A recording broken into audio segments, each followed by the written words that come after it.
There we go. That's the one I use. How's it going, everyone? And welcome to our very first Grand Archive live stream. If you're a regular viewer of the channel, I've done maybe like 15 to 20 Grand Archive videos before. Grand Archive is an upcoming TCG that was funded on Kickstarter. One of the most successful Kickstarter TCG games in history, getting close to, if not at around $1 million. I think the only more successful... $1 million. I think the only one that's more successful is a sorcery. But anyway, yeah, we're going to be playing some Grand Archive today. It's going to be very like non-complicated play. So we're going to be playing with the Lorraine demo decks, and I'm going to be teaching my friend Iain here how to play. And we have a comment already. Drago, the Flame Emperor. Hi, how's it going, man? And so Iain has never played Grand Archive before. And I have played Grand Archive a few times, not a ton, less than 20 times, I would say. I've played Grand Archive several times with the devs, and then outside of that as well.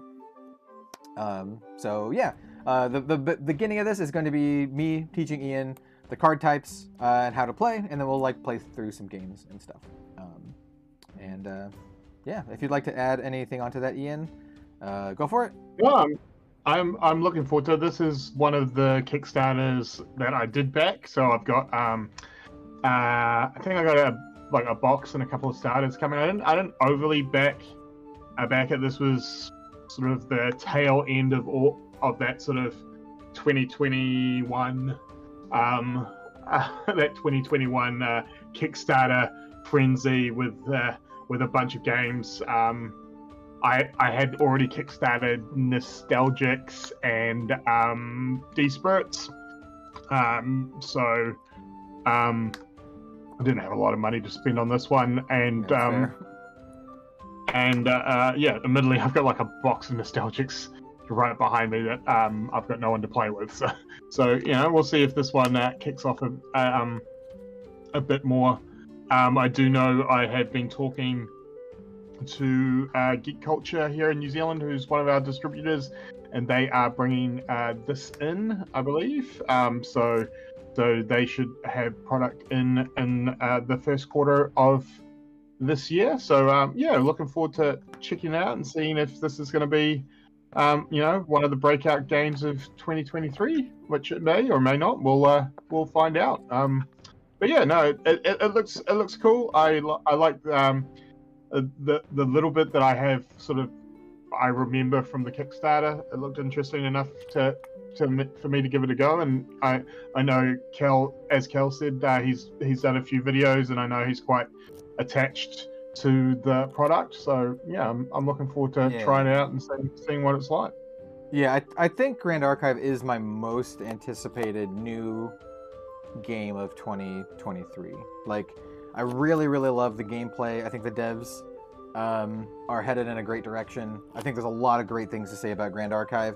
In my honest opinion, as someone who used to be one of the bigger Force of Will content creators, I really think that Grand Archive can succeed where Force of Will failed. Force of Will had a huge explosion when it first came out here in the States, and it kind of just petered off because they basically killed the game mishandled many times. There was for people who know Force of Will, there was the Baja Blast, terrible meta, and then they also released Millennia of Ages, which is a horrible. I mean, the set itself is fine, but it just killed the interest in so many different local game stores. And then they had the Regalia, which was also insanely busted right after Baja Blast, and it's just these things over and over and over and over again. They just pounded into the ground like a spike. And I think if Grand Archive if they do things properly, I think they can really succeed where Force of Will failed.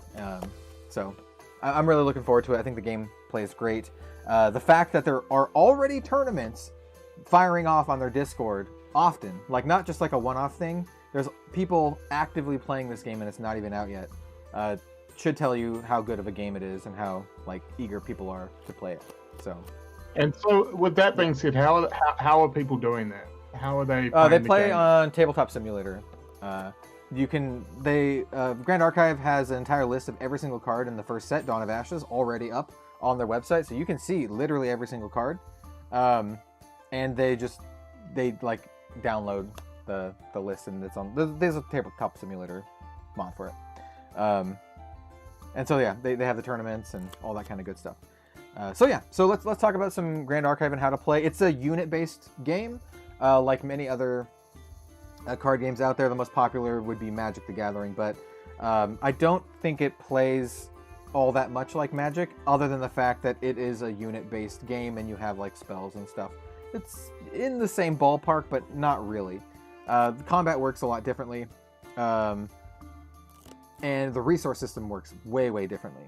So basically, I put some cards out here to show. We'll talk about the material deck cards second, but the main deck cards are going to be like the bread and butter here. So for the Lorraine decks I'm going to be playing with, you basically have two different kinds of cards. You have your like effect cards that are mostly attacks in this deck, but they could be like, you know, buff spells or whatever. Like we do have an action here, so we have Inspiring Call. So Inspiring Call is an action, Sudden Steal is an attack. They're both fairly similar. You play the card and then you do what it does. Like they're like one-shot effects, right? Whereas the allies stick around on the board. They're like your units. The basic anatomy is you have the cost in the top left. You have their attack and defense in the bottom right. You have what they are kind of in the middle. It says Ally, Warrior, Human here for Banner Knight. And then they have some sort of ability on them. The abilities will normally just tell you what it does, but there are others that have like keywords. So for example, this Banner Knight costs 2 to play. He's a 1/3, and he has class bonus level 2+, which means you only get this bonus if your champion is the same class as this card. So this is a warrior card. Lorraine is a warrior, so you get the class bonus, and only if they are level 2+. So you don't, if your champion is not level 2+, does nothing. The effect does nothing. But if it does, if they are level 2+ and they have the same class, then other allies and weapons you control get +1 attack. Cool. So this is a great card. It only costs 2 to play, which is also great. 2 is very low in Grand Archive because you can basically pay for the cost as much as you. Well, we'll talk about how you pay for cost, but it's very easy to pay 2. Another really important mechanic is on this Honorable Vanguard. So it's another ally, Warrior Human, costs 2 to play. It's a 1/2, but it has Floating Memory. So Floating Memory is a very important mechanic for Grand Archive. It says, while paying for a memory cost, you may banish this card from your graveyard to pay for one of that cost. And so what is a memory cost?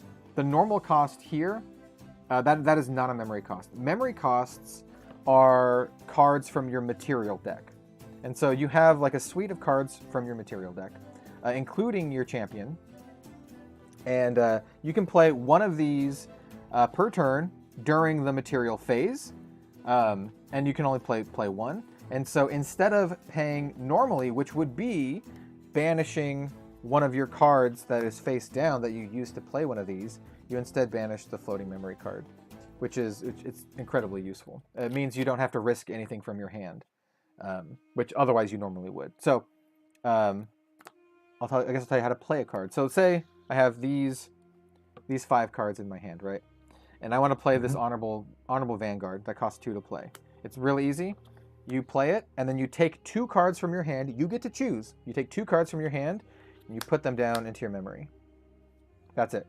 That's how you pay for cards. If you can't do it, then you can't do it. So these cards come back into your hand at the start of your next turn after the material phase. So the material phase, to pay cards from the material deck, so say you have like this Warrior's Longsword, costs 1 here. You have to take one of these cards at random. You don't get to choose. At random, and they get banished. And so basically there's a risk reward with choosing which cards that you put face down to pay for your normal cards. So that's basically the crux of the mechanics, like how to play cards in Grand Archive. You just gotta be careful with the cards that you put face down to pay for your cards, because you will risk them being gone when you play the cards from your material deck. And like I said, Floating Memory helps get around that. So if you have this if you have this Honorable Vanguard in your graveyard, then you can banish it instead of paying one of the random face down cards for floating memory. Yeah. Any questions on that? No, I think that's pretty standard. Yep, it's pretty simple. There is one other type of effect that I wanted to point out that I think is really important. So you have the cost here, right? You also have, some cards also have the keyword efficiency, and efficiency makes the card cost level less to play, where level is your champion's level. So Sudden Steel has class bonus efficiency, so you only get the bonus if your champion is the class, which it is obviously for this. And so if you have the level 2 Lorraine, then Sudden Steel only costs 4 to play, for example. So that's really important. What else? Combat. We can talk about combat real quick. So we'll talk about unit combat and then we'll talk about champion combat, because both are very relevant. So unit combat's pretty simple. When you attack with a unit, so say I'm going to attack with my Honorable Vanguard. So when you play a card, it comes into play readied, and then you can rest it or tap it or whatever your nomenclature is to attack, right? So it doesn't have summoning sickness? It can attack the turn it comes in? Yeah, there's no summoning sickness in Grand Arcade. Except for... there's no summoning sickness in Grand Arcade. So cards that are slower will say that they come into play rested. So there is a card in the deck that comes into play. Yeah. Wait, where is he? He's one of the knights. Pull him out, because actually he's really important. Crusader of Asa. Yeah, Crusader enters the play rested. So Crusader of Asa enters the play rested. So you can play the card and immediately attack with it. Now, you choose what to attack. This is kind of like Yu-Gi-Oh! You choose what to attack. It's not like Magic where you just have a nebulous attack and then your opponent, declares block. Chooses to block if not. Yeah, so you choose what to attack, but you have to be very careful with it. So if you're attacking another unit, if the unit is readied or unrested, they can rest to deal damage back. Otherwise, they don't do any damage back. So there are strategies for if your opponent has a rested dude, you can use your guys to gang up on him to kill him. Damage is not permanent. It heals at the end of each turn, kind of like Magic, right? For units. And you can't choose to block with just any unit. They have to have the intercept ability. And it's only if you're attacking a champion. So it says class bonus for Esteemed Knight, Intercept. And Intercept says, whenever your champion is attacked while this ally is awake, you may redirect the attack to this ally. Apply this effect only if your champion's class matches this card. So that's because it has the class bonus here. Right. So that's how you block, is you actually have to have cards with Intercept. And I would say that mechanic is more similar to like Hearthstone, right? Where you pick what you want to attack, but if it has like whatever it's called in Hearthstone, Defender or whatever, it's a bit like Blocker and like One Piece and Digimon.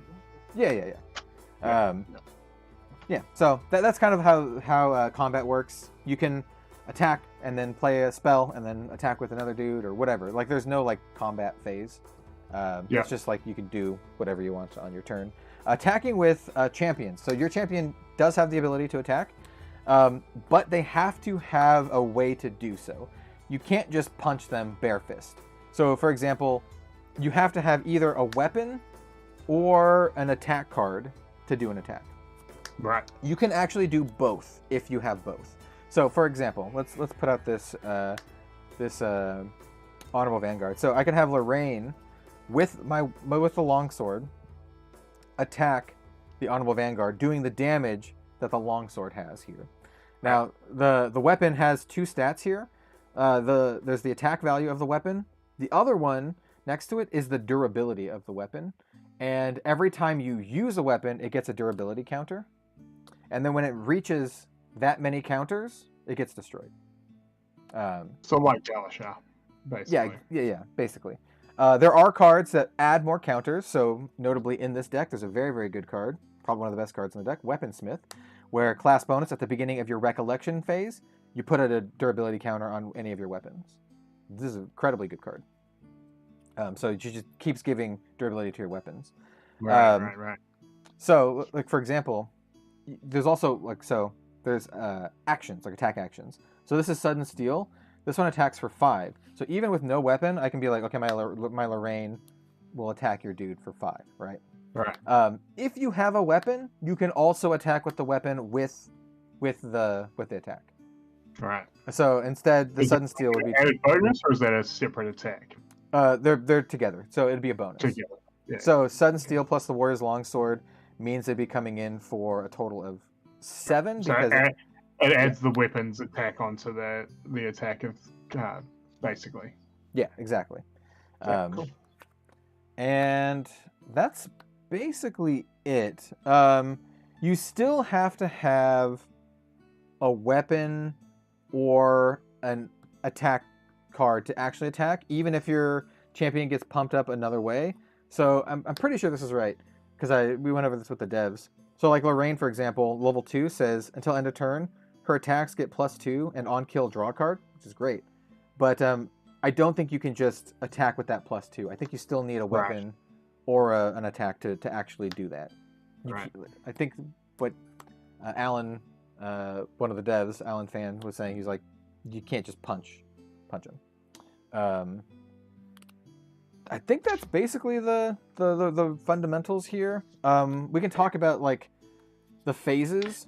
Now, the one thing that I did want to go over is the life for the hero, because what you were saying before we got on is that it's not a countdown of life; it's a count up to your maximum life. Yeah. Because as you level up, you get more life. Correct. Yeah. So your life total is the total in the bottom right here, and that is the maximum amount of damage you can take. So the way this works is like you don't count down in life, like your life doesn't how much damage you've taken. Exactly. Yeah. You count the damage you take. Okay. One other important thing technically consider this maximum damage as opposed to your health. Right. Exactly.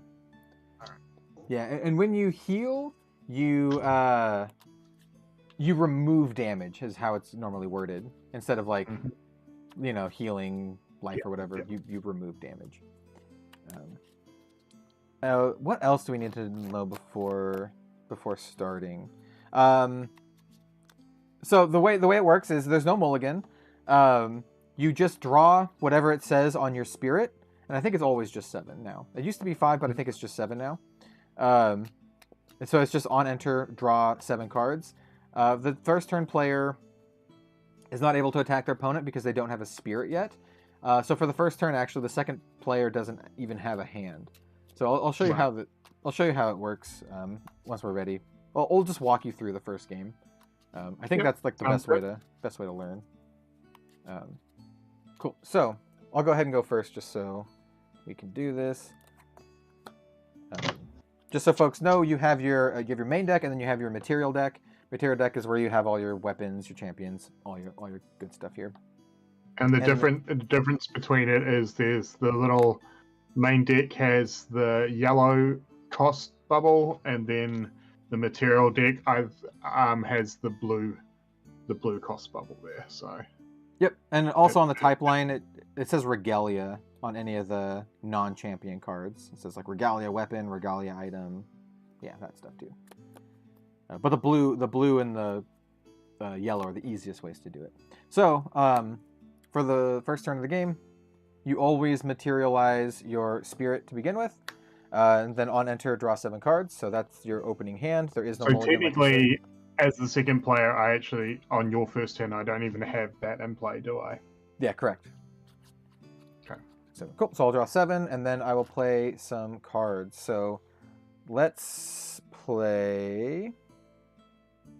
I like playing this early. So I'll play a veteran soldier. She costs 5 to play, and let's see. I think I'll do. In fact, I don't think I'll do these 5. So we have 1, 2, 3, 4, 5. You get to choose what cards to play face down.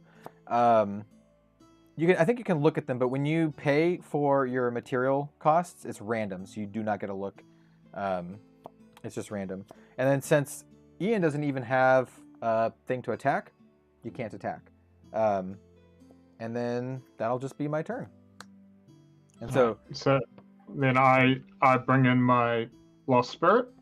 Yep. On enter, I draw 7 cards. Yep. 7. And so at this point, I kind of want to just be looking to get a unit or 2 in play. Yep. Sort of thing.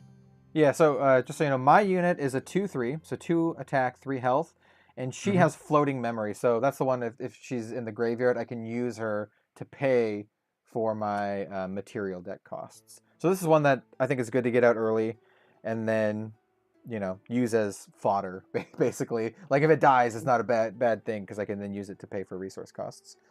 I'm pulling my phone out to make sure I get the proper turn order. So what I'm going to do is I'm going to bring in an Honorable Vanguard, which costs 2. And she has floating memory, and she's a 1/1. Sorry, a 1/2. Yep. Now, can I play out another unit as well? Yeah, you can play as much as you want. As many as I want. All right. Yeah, it's kind of like a risk-reward system with playing the cards face down, because once you start leveling up and doing that kind of stuff from here, then you choose these cards at random. So a lot of the time is like you want to keep the cards that you think are the most valuable to you in your hand, so you don't, you know, risk them getting banished. So I will then also bring out a weaponsmith and pay 2 for the weaponsmith. So at the beginning of your recollection phase, put a durability counter on target weapon. So she's a 1/3. So cool. At the moment, she doesn't do anything because I don't have a weapon. But yeah. So is there a setup? Like, do you keep your spirit at the front, the allies in the back, or is it just sort of? I put them all in the same row, but it's. All the same row? I'm sure, like, as I play more, I'll have a more preferred setup. But currently, they're just all. I put the the memory down here, and then just everything else up here. You could attack if you wanted to, so you don't have to, but you could attack if you wanted to. And like I said, you can only like block if the card has intercept. However, cards that are rested can't retaliate. So if you have your cards down, they're easy pickings for me to kill off because they couldn't retaliate. So if you wanted to be aggressive, you could just smack my spirit, but then your guys are defenseless. So yeah, no, I think they're probably better off just building up for this first turn. So I think that's my first turn. Okay, sweet. So the order, how it works is that we first have the the material phase. So material phase is where you get to play 1 card from your material deck, and only 1 card, unless it says otherwise. So for example, I'm going to immediately level up Lorraine to level 1. This costs, so the champions do cost to level up. Has it right underneath their level. So level 1 Lorraine costs 1 to play. And so what that means is we take 1 card from our memory down here, and then it gets banished. So I'm just going to kind of shuffle it. When you're playing in person, it'll be easier to like... Iain, did you draw an extra card, by the way? I did not. Someone did point this out. You do draw a card. Yeah. All right. Yeah. I don't think that would have changed what I did. So okay. Yeah. I was gonna go over the draw step here, but yes, chat is right. Anyway, so we'll banish 1 card at random. It is a sudden steal. We'll do, for me, banish will be down here. Graveyard will be up here. And then Lorraine herself has an enter effect. Materialize a weapon with memory cost 0 from my material deck. For these, it's only the Ornamental Greatsword, which says it's a 0 cost, 1/1 weapon, class bonus, on enter, up to 1 target ally I control gets +1 until end of turn. So I'm going to give that to my Veteran Soldier. Veteran Soldier gets +1 attack until end of turn. And then we have the Recollection phase, where these cards come back to my hand, and then the draw. And then draw for turn. So that's basically what it is. Do these phases happen together? Like, am One I doing this? One after another. Am I doing it? Right. So I now do the same thing? Oh, no. Just on your turn. Oh, okay. Right. Yeah. Okay, so now... So that what you've just done is the start of your second turn, basically. Exactly. Exactly, okay, yeah. So I think I want to play some stuff to protect what I got. Do I have enough resources to do it all? I do not. Bummer. So instead, then, I'm going to play this Esteemed Knight. He costs 3 to play, and I think we want to pay for it with these 3 here. So Esteemed Knight is a 2/3 with Intercept. Class bonus Intercept. Sure. I would like to... Let's do some combat. You have... Your Weaponsmith is a 1/3? 1/3. 1/3. I'm going to go ahead and try to kill your Weaponsmith. So I'm going to attack your Weaponsmith with my Veteran Soldier, who has 3 attack because of the Ornamental Greatsword. Right. So now, when does the health come reset for that? Do I get is it the end of your turn? Yeah, it's the end of my turn. End of each player's turn, health resets. Yeah. Right. So, like, there's not even really a lot of reason if I'm only doing 1 to even retaliate, is there at this point? Yeah, I mean, there's not a reason not to. Right.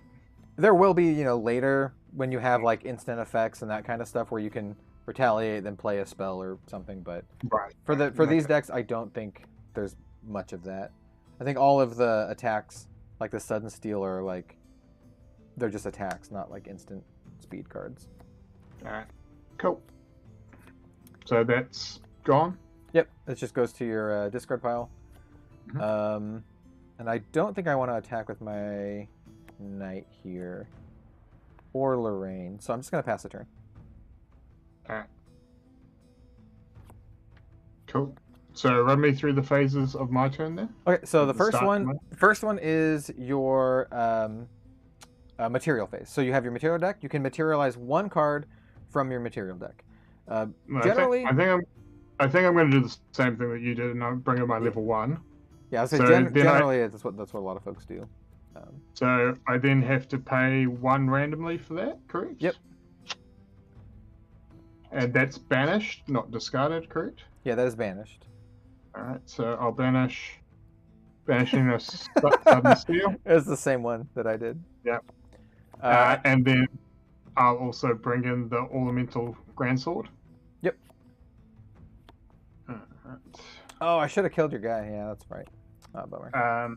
So on entry, she gives one of my allies +1. Yep. So that gets. The Honorable Vanguard gets +1. Yep. +1 for the turn, just until end of turn. For the turn, yeah. Cool. And then these come back to my hand, correct? Yes. So that's your recollection phase. Those will all come back to your hand, and then you have your draw phase afterwards to draw a card. So draw 1. Yep. Draw 1. Alright. When is the official release date? I do believe the official release date is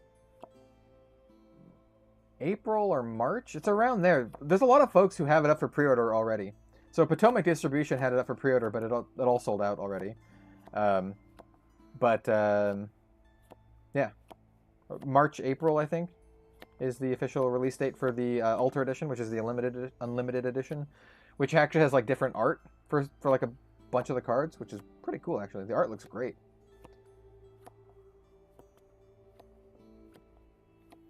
People who backed the Kickstarter should be getting it within the next month or so. Is what I heard.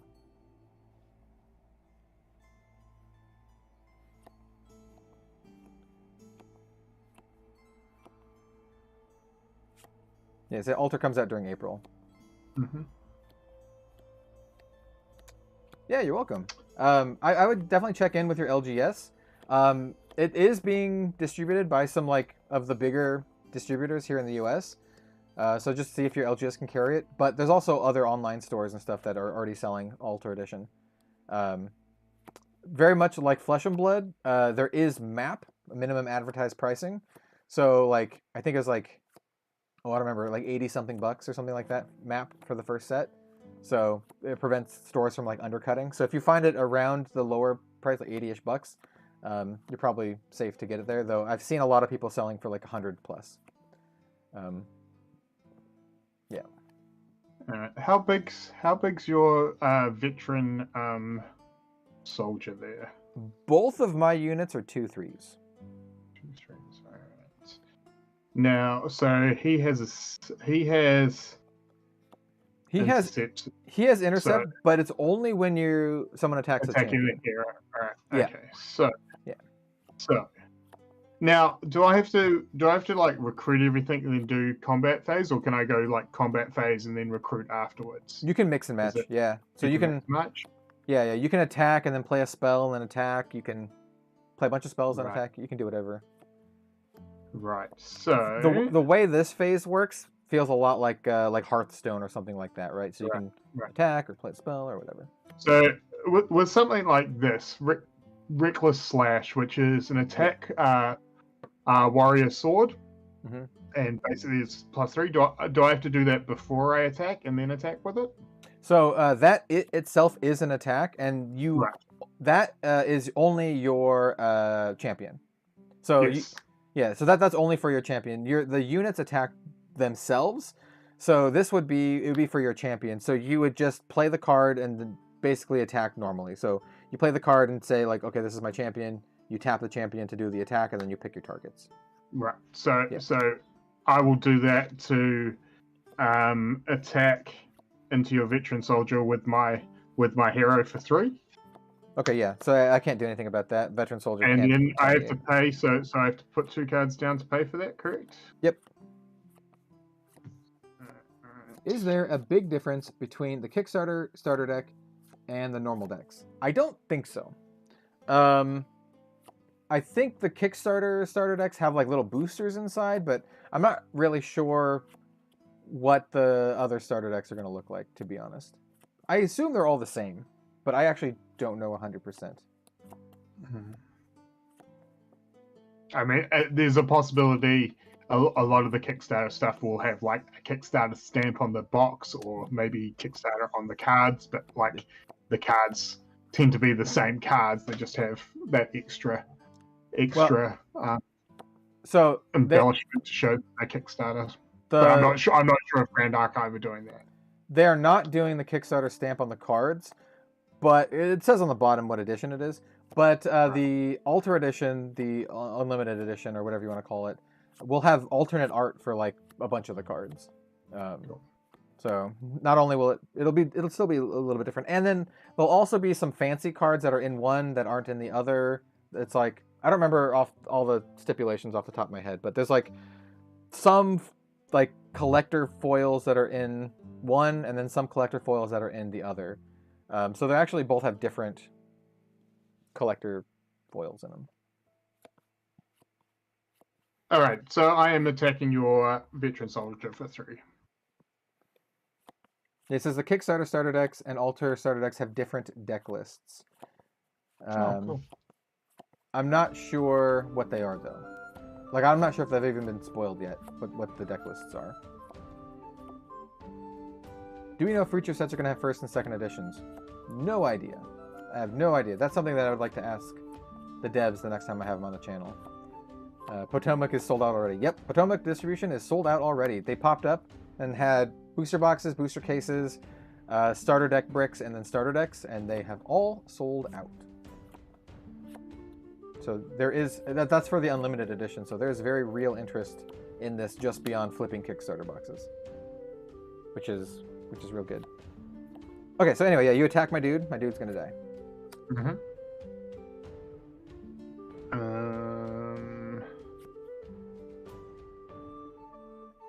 I will then attempt to attack your hero with my Honored Vanguard for 2. For 2, you say?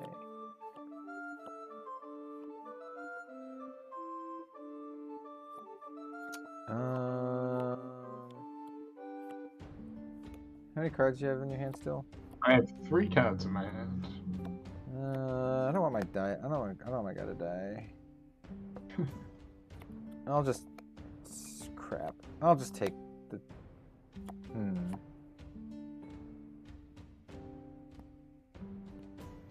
Who are you attacking with? I am attacking with my Honored Vanguard because I already attacked your veteran with my Lorraine. Yeah. Okay. So I'm coming in as a 2/2. Yeah.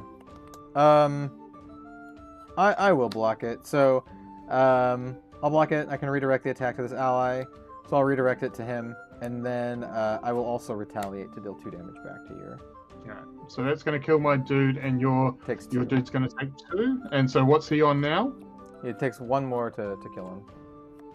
Alright, so I will then play pay 2, play a second Honorable Vanguard out, and kill your blocker.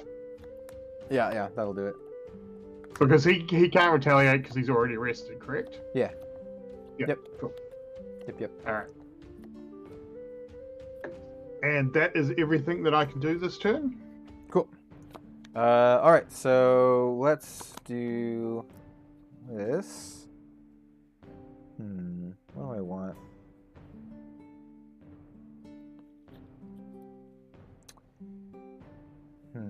Tricky. The trickiest part is the material phase. I think I want to. What do I have in my hand?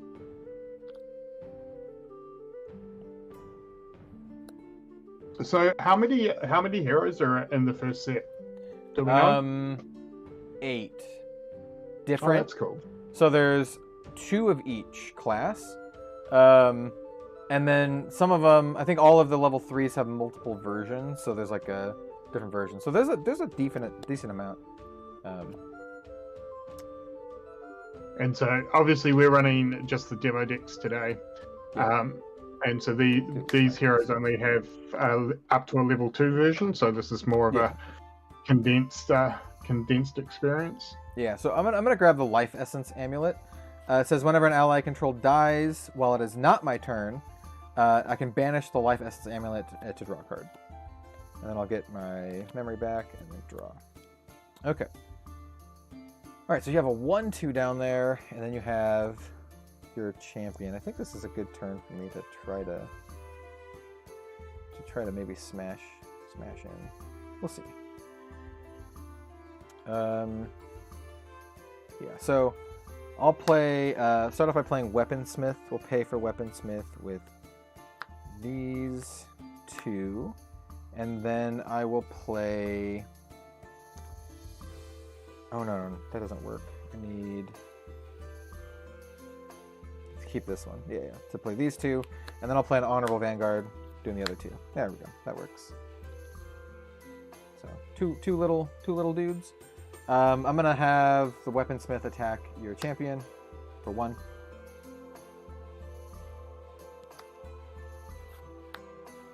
Take 1. And then I'll have the Vanguard attack your champion for 1. Take 2. And that'll do it. Go ahead. Alright, so I start by readying my dudes? Yeah. So ready, then your material deck. Material deck. What I'm going to do is for the cost of 0, I'm going to play Bauble of Abundance. Each player draws a card. Yeah, so that's only when you do its effect. So its effect there, so it'll sit around. Okay, I see what you're saying. Yeah. So it's going to banish this to draw a card. Okay, cool. Yeah. All right. So then I get this stuff back. Yep. And then I get to draw 1 card. Yep. From my draw phase. Yep. And now I see if I want.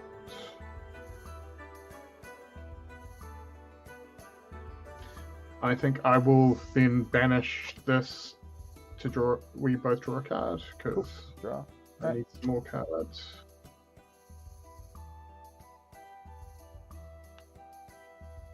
Yeah, a lot of this game is like choosing what cards to play face down so you don't risk them getting banished when you actually pay for them for the costs, and then also like drawing cards and then leveraging your floating memory.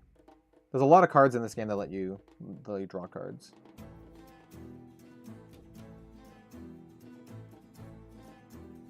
When a card says draw a card into your memory, is your memory your hand? Memory is down here. Memory's down. So basically, if I was to draw a card into my memory, I'd just put the top card into my memory. Is that what that means? What card are you talking about? I think I'll show you. It's Inspiring Call, and it says allies get +1 until the end of the turn. Draw a card into your memory. Yeah. That means just put it in your memory. So basically add a card into the memory. Right. Yeah, it's kind of like a delayed card draw. So you'll get it next turn doing a recollection. Yeah. Cool. Well, let's. How big are your two things?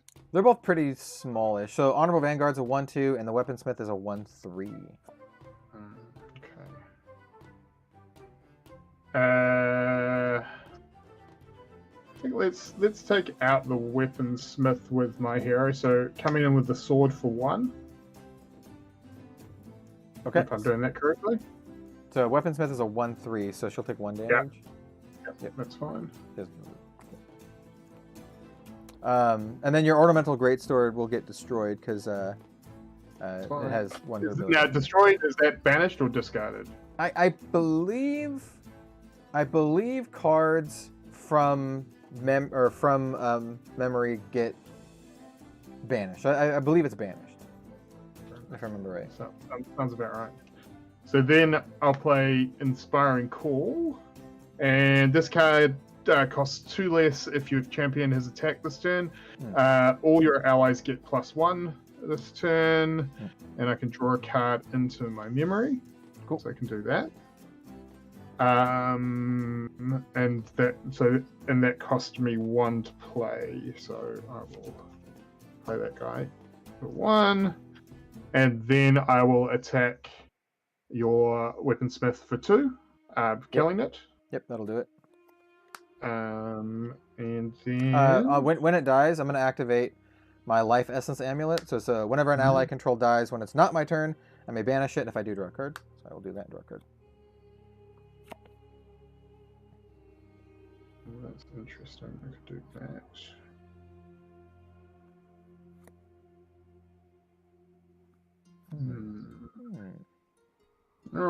Yeah, sure. And then I'm going to bring out an Esteemed Knight, paying 3. Cool. Which one's the Esteemed Knight? Is he the one that comes? It's the one with the set. It's the one that you had. It's the class intercept. 2/3 class. He's a 2/3. Okay, cool. Though technically, now with something like Inspire Call, it says allies you control. So ones that come in afterwards wouldn't get +1. Yeah, correct. Cool. All right. So that was only till the end of the turn. So the +1 goes. That. Over to you. Okay, cool. So, material. What do I want to grab here? I could try to level up Lorraine. So what's the Oh, I didn't realize. ZXZU is Silidar. He's one of the Grand Archive devs. Oh, nice. So we have one of the devs. Welcome. In the chat. Welcome aboard. So whatever they wrote is true.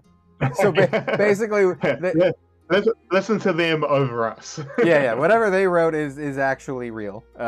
Me, I'm just guessing based on what they've said before. So.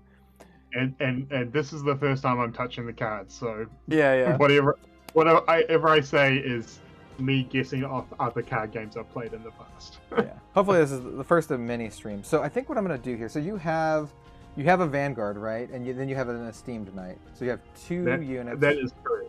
Okay, so I think we're actually going to level up Lorraine to level 2 here. So that's actually going to cost me 2.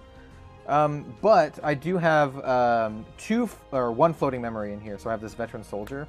So Veteran Soldier will pay for 1 of this for the floating memory, and then we'll do. Does the floating memory work from the graveyard? Yeah, it only works for graveyard. So it says, yeah. So it says, while paying for memory cost, you may banish this card from your graveyard to pay 1 for that cost. I have some of that too. Yes. Yeah, the 2 cards in the demo deck are the Vanguard and the Veteran Soldier are the 2 floating memory cards. So anyway, yeah, so we're gonna do that for one of the costs, and then the other costs will be random from here. I think a big part of playing Grand Archive is knowing when to level up your dude and when to, like, you don't really want to burn through your hand super quickly, or you'll be left out of options. All right, so it'll be Banishing. Ooh, that's a good one. Banishing and a Steam Knight. All right, and so her on-enter effect is on enter until end of turn. Lorraine's attacks get +2 and on kill draw a card, which is pretty sweet. And then we have Recollection, draw. All right, so I think I want to start by having Lorraine attack with the Greatsword on your 2/3 knight. So she's going to be attacking for a total of 3 because she gets +2 from her enter effect, and then 1 from the ornamental Greatsword. Right. So now, if I retaliate, do I do damage onto Lorraine? Yeah. Or yeah. is that only on allies? Yep. All right. Yep. I'll retaliate then and do two back to you. Cool. So yeah, my Lorraine take 2. It'll kill your guy. My sword will be destroyed from its durability effect, but I also get a draw card from Lorraine's effect for the turn. So draw a card. Your Vanguard down there is the 1/2. 1/2, yeah. 1, 2, 3, 4, 5, 6. There's 7 cards in my hand, so I can do some stuff. I think we want to clear up some things. But I can't do it. I can't do it all. I think we'll just play a big card out here. I think we'll play another Veteran Soldier, which is a 2/3. Costs 5 to play, so we're going to be very careful which cards I keep, just in case. Do 1, 2, 3, 4, 5, leaving 1 card in hand. Veteran Soldier's a 2/3. Do I want to waste my attacks on your 1/2? I think I want to go aggro. So I'm going to attack Lorraine. Your Lorraine for 2. Mm-hmm. And then another 1 with the Honorable Vanguard. Mm-hmm. And then I will be done. All right. 1 card. I'm going to read chat. Guys, Jim. Jim says, hey guys, first time seeing this game played. Thanks for streaming. You're welcome. This game's great. Hopefully the first of many streams. Hey, Jim. Yeah. Kyle Happy says, New Year, Jim. I'm sure I've said that to you in a chat somewhere, but it's officially on the internet now. yeah, exactly. I'm going to pay 1 with floating memory to bring in my Seer's Sword. Okay, cool. So I will banish my Honorable Vanguards to pay for that with floating memory. Perfect. Oh yeah, this one. This one has a lot of durability on it. You can attack a lot with the... Yeah. That's kind of what I like the look of. So then I get these back. Get to draw a card. Alright, let's get down to business.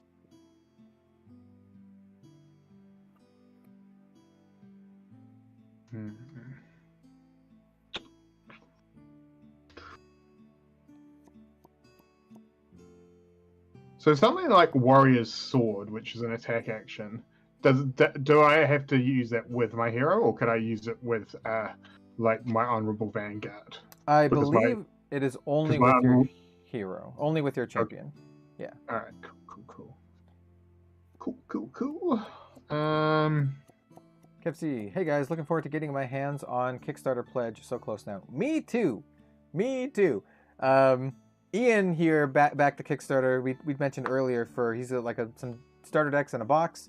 And I believe Oceania, we are looking at getting ours in about a week's time, week and a half's time, according to the timeline, which is kind of cool.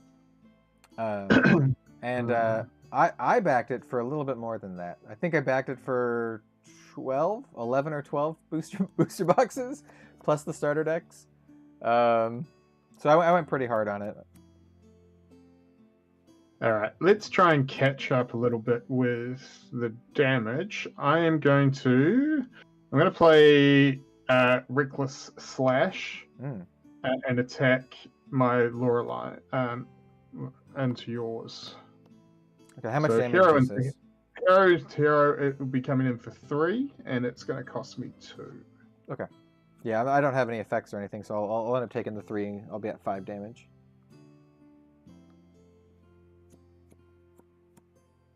Oh, Kev says they're in Australia, so very close. I do know that there are several places in the Oceania region, store-wise, that backed Grand Archive too. So that's pretty sweet. Where's your local store, Kev? I know a lot of the I've traveled to Australia quite a bit, so I know a lot of the stores and stuff, and obviously quite familiar with the FAB base over there. What are we gonna do? So I could try and kill. How big's your veteran? 2/3, 2/3, and then 1/2. They both have floating memory, so more or less just kind of the same type of card, just one's slightly bigger. Okay. Now, because I've attacked with this attack, I can't attack with a sword, can I? Correct. All right. So unless you have a way, and I don't think this is not true for the starter decks because I don't think there's a way to do it. But unless you have a way to awaken your champion. Right. And there are cards that do that in like the booster set and stuff. So you can do turns where you attack with your champion a bunch of times. Yeah. So what I'm going to do instead is I'm going to bring in Banner Knight. It costs 2, so I'll pay 2 to bring him in. I'm not going to attack with him. I'm just gonna set up these 2 for a later turn. Just try and get some parity with units on the field. Alrighty, so that is my turn. Okay, so we have Awaken. And then we have not Recollection, we have this phase. I think I want a weapon for mine. Cool. I think I want a weapon for mine too. So we are going to get the Warrior's Longsword, and we're going to pay for that with the Veteran Soldier in my bin. So I now have. Oh no! This Veteran Soldier should not be in there. I paid for it last time, right? Yes, you did. Yeah, that shouldn't be in there. So I'll pay for it with a random card from here. So random card from here. There's like 5 cards here, so it is. It's an Inspiring Call. It's kind of a bummer. It's a great card. So what's relevant at the Warrior's Longsword though is it has class bonus. It gets +1, so it's actually a two attack sword. So come back to hand. I take it like with swords and stuff, you can only have 1 at a time. No, you can have as many as you want out there. Oh, nice. Yeah, so you can have like a little arsenal. Spiral action. Little, multiple arms, just flowing swords around. Exactly. Yeah. Think of it like an RPG where you have like a couple different swords to choose from. Just a bag of holding. Yeah. You know the ultimate. As someone my age, and you're probably too young, you may not remember this show, but there is a show called Sport Billy. I have no idea. And the thing about Sport Billy, he was like just really good at all sports, but he had this basically effectively what was a bag of holding. He just had this like rucksack of just sports equipment that would magically have exactly the sports equipment that he needed for whatever situation he found himself in. But it was like, like a bag this big, and he'd like pull out a pole vault out of it. It was like, what? Nice. It was like, how heavy is that bag if it's just got infinite sports equipment in it? So, what units do you have? It's hard to see. on the screen. Honorable Vanguard, and I have a Banner Knight. Banner Knight is a 1/3. He has a class bonus level 2, where he would get +1, so that's not currently in effect. That's quite good. Okay, so I think what I'm going to do here is I'm going to play Opening Cut. And I'll pay for it with this card, I think. Yeah, so Opening Cut. Yeah. So I guess one of the things too about this game is when you're learning it is like when to attack units and when to just try and push damage through and stuff, right? Yeah. So Opening Cut costs 1 to play. It has class bonus. As long as you have exactly 1 card in your memory, which I do, it gets +2. So this is actually attack for 3, and we'll use Lorraine to attack your the Banner Knight, right? Banner Knight's a 1/3? 1/3, yeah. Yeah. So I'll attack the Banner Knight. Well, I may as well do 1 damage back to you. Yep, I'm up to 6 damage total. What's your damage? I'm on 5. I'm at 5. Okay, so that's Opening Cut. I would also like to. So your other one. Now, that's an interesting point. If I was attacking your hero, for instance, and you retaliated with a sword, does that take 1 durability off the sword, or is the durability only if you swing it as an attack? I think it would take 1 durability off the sword. Yeah. Okay, cool. All right, so I'm going to then. I think we're just going to try to do a lot of damage this turn, since you don't really have a interceptor here. Yeah, so I'll Veteran Soldier for 2. I'll Honorable Vanguard for another 1, so it's a total of 3 extra damage here. And then I'm going to play. Oh, do I want to block? No, I think I just want to go face. I'm going to play an Esteemed Knight with the remainder of my hand, and I'll attack you again for 2. Lorraine for 2. Alright, so I have taken 10 now. Sweet. And then my turn is done. I have no cards in hand. No. You ready? Victoria says, I don't even know this existed until I saw this on my feed. I wish I would have known so I could have backed it. It's a really cool game. And I mentioned it before, this is like my most anticipated new TCG of the year. I think it's got a lot going for it. They have plans for like a robust organized play. There's going to be like a tournament later this year. They're at a lot of conventions, so if you're into anime, I know they're going to be going to Anime Expo and Anime North. Yeah. Gamma, they're going to be in a bunch of stuff basically. I'm going to pay 2 to bring in my level 2 Lorraine, Blades Master. So 1, 2, banish, right? When you're paying. Yes. Yeah, banish. Alrighty. Banish at random. So on. So basically, those go as well, I guess. On enter until the end of the turn, her attacks get +2, and on kill, draw a card. Yeah, pretty good. All right, and so then I draw and I draw up. All right.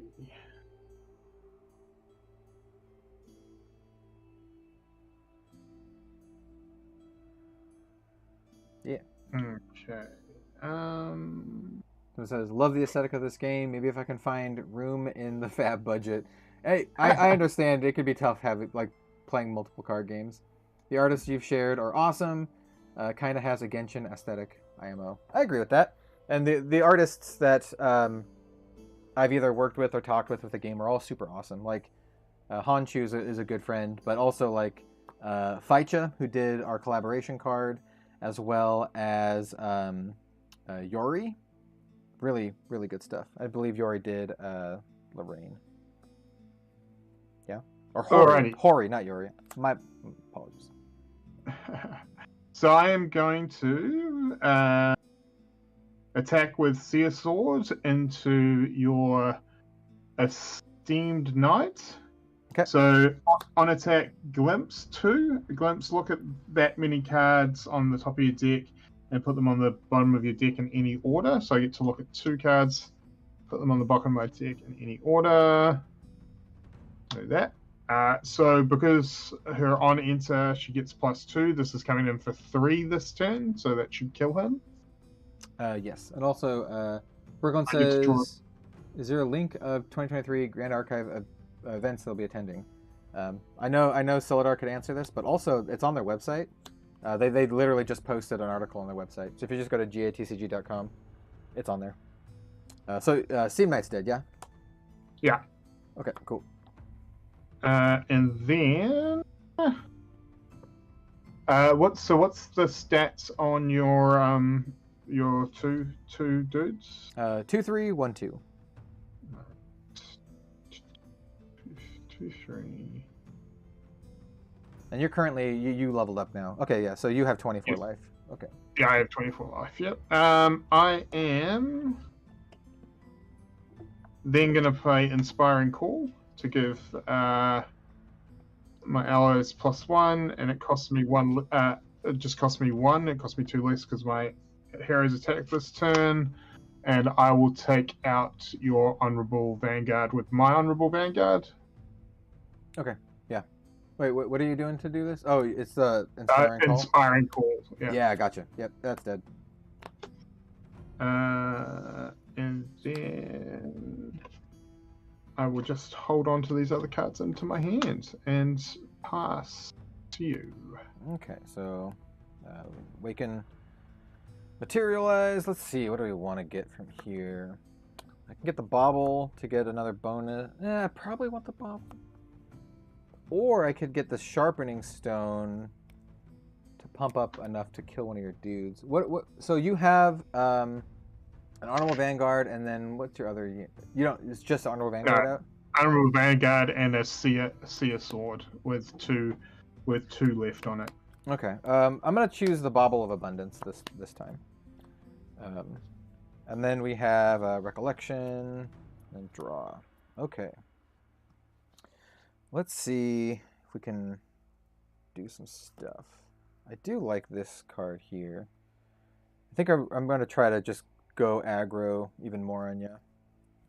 So I'm going to play... Yeah, I'm going to play... You're at basically 14, right?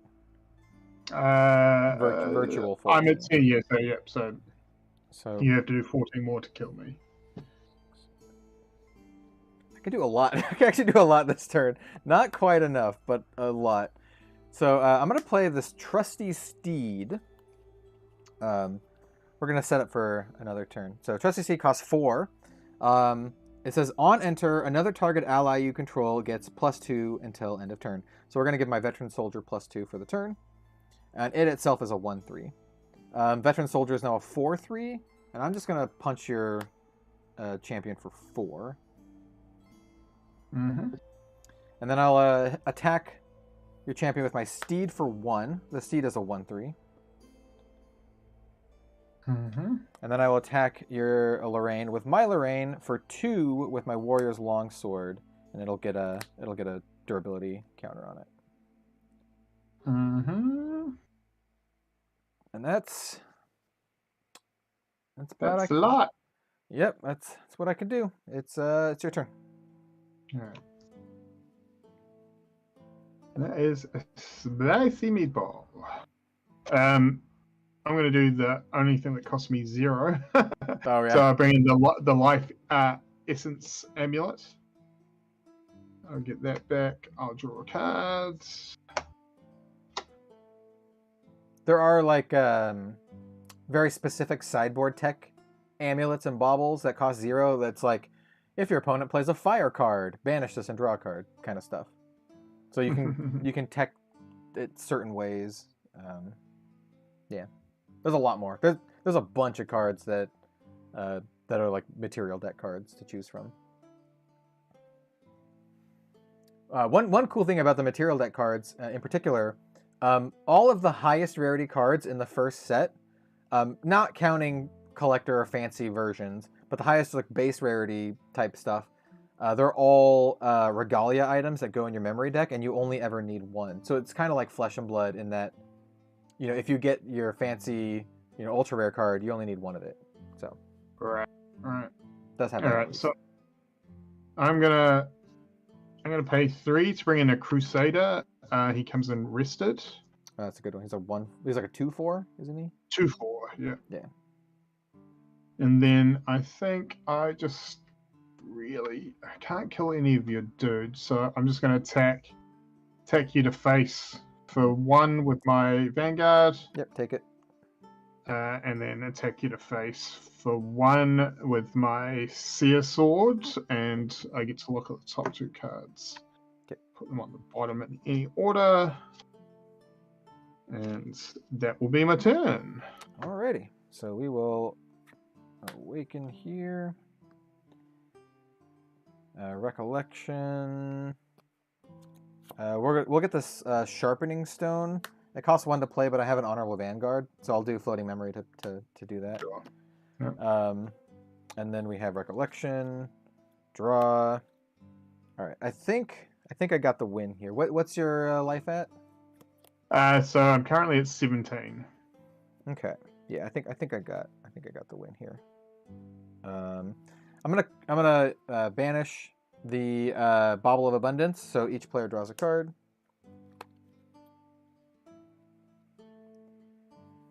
And this costs me this to play. Yeah, so I'm gonna banish my Sharpening Stone. It says up to 1 target dagger or sword weapon I control gets +1 until end of turn. Draw a card. Crazy good card.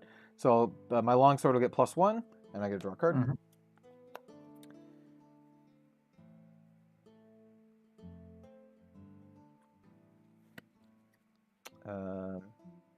Can I do both in case this fails? I cannot do both. Well, we'll just go for the big old attack. And then I'll try to kill you with Sudden Steel. So it costs 6, but it has efficiency level, so it actually costs only 4 to play. And then to do that, it's going to cost me basically my whole hand. But I'm going to make sure I keep, just in case this somehow fails, keep the good ones. Yeah, keep these 2. So this is a base attack 5. And I'm also throwing in my longsword, which is also going to attack for another 3. So this is 8. Yeah, so that gets me. Yeah, that gets me, because I've got nothing. Yeah. Cool. I just realized how good Banner Knight is, just reading him, because I had the Warrior's Longsword. So this is my other path. Banner Knight says other allies and weapons you control get +1. So it actually would pump the Longsword by 1 too, which is pretty sweet. So yeah. Cool. Kev says, are these the starter decks? These are the demo decks, the intro demo decks. So your LGS, they're able to order these for free, basically. Yeah, Iain has the proper box, so that's what they should look like. I know a lot of LGSs out there have gotten these already. They've had some pre-release weekends, and there's going to be like more like release weekends coming up soon. And the way that I've found the best way to figure out what cards are what when you're like redoing the decks is just to look for the blue cost in your banner zone. I guess technically, I don't know about gameplay wise, but I guess technically you could actually sleeve these in a different color because they never go into the main deck, correct? Yeah. Silidar, what are there any official rules for sleeving your material deck and your main deck in different colors? I'm not sure. You might have to do them all in the same one, depending on some effects. I'm not sure. There's a lot more interaction once you start playing with elements. Oh yeah, sure. I've seen some crazy stuff. There's some crazy stuff you could do once you start getting like all the cards. But these are like the most base fundamental versions. If you play Flesh and Blood, these are the Ira welcome deck kind of deal, right? It's just like the easiest way to learn how to play. almost all decks that you like build are going to go up to level 3. So you actually have access to 2 elements. You'll have access to your spirit element, which is water, wind, or fire, and then you'll have access to your level 3 element, which for Lorraine is the crux element. I wonder if the starter decks have hollow champs like Flesh and Blood does. I am not sure, actually. I don't know if they have foil ones. I do know that the champions in the deck and the sets are common for the most part, except for the really fancy collector rare versions. So like you can actually play this game limited because like it's designed to be able to play limited. I think you have to use more packs than a game like Flesh and Blood. I think it's like they were saying like 6 packs or something like that, but yeah. So these are already available at some LGSs. The demo decks, yeah. Yep. The demo decks, I know some LGSs had booster boxes to do like release, like pre-release stuff. And I know some stores have the set that comes out in April on pre-order already. Or March, whatever one it is. I forgot. March, April. It's close. Around then. Alright. I'll go first this time. Cool. Sounds good. I'll just keep shuffling, but you can go ahead and do your first turn. Alright, so I get in my Lost Spirit. On enter, I draw 7 cards. 1, 2, 3, 4, 5, 6, 7.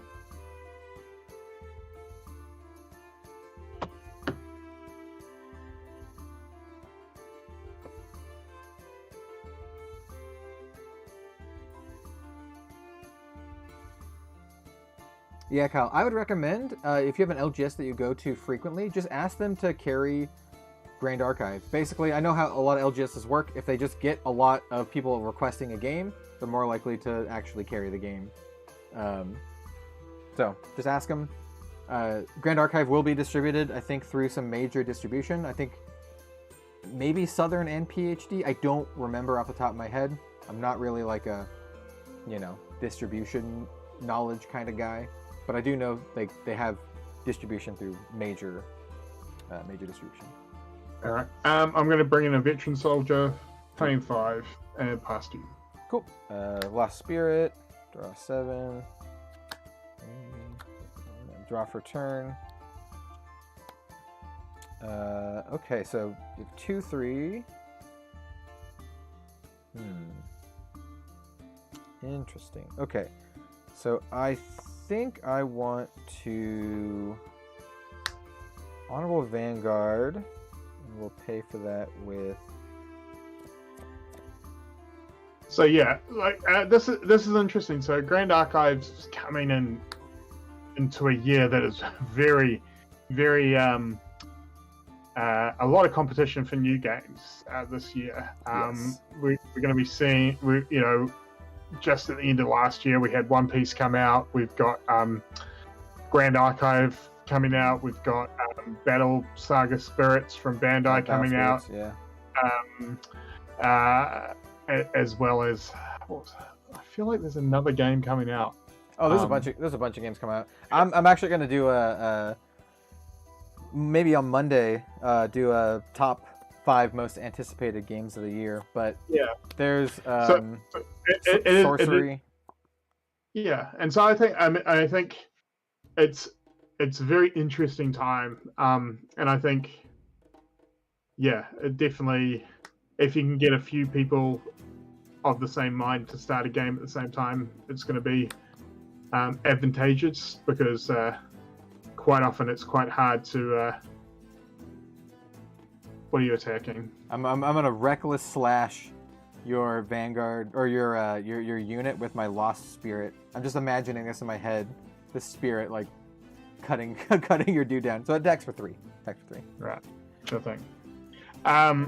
You can just to be transparent, you can retaliate to deal the 2 damage. Oh yeah, sure. I'll do that. Yeah. So I mean, I think. And then I'll attack your spirit for 1 with my Vanguard. I think the main thing, if you're looking at a brand new card game, is definitely get a feel for if there are other people in your area that are also interested before jumping into a new card game.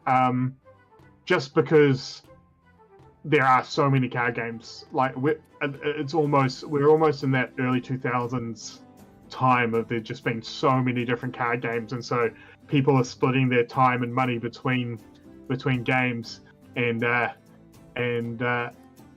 one I know from back in the day when I used to run a gaming store, how it could be very frustrating if you find a game that you really enjoy and you go in and you're like, oh, I'm gonna buy a bunch of this, and then you sort of go up to your local game store and no one else is playing, and you can't find a game, and you sort of bought all this product and you can't find a game. So I would say 2023, if you are looking at a new game, whether it be Grand Archive, whether it be Battle Spirits, whether it be Lorcana or any of that, is get a vibe for if your friends and also people at your local store are also interested, because it makes it a whole lot easier if a few of you can jump on board and sort of kickstart a local player group and stuff. Because really, with as many card games as there are going to be in the market in 2023, if you're the sole person trying to get a game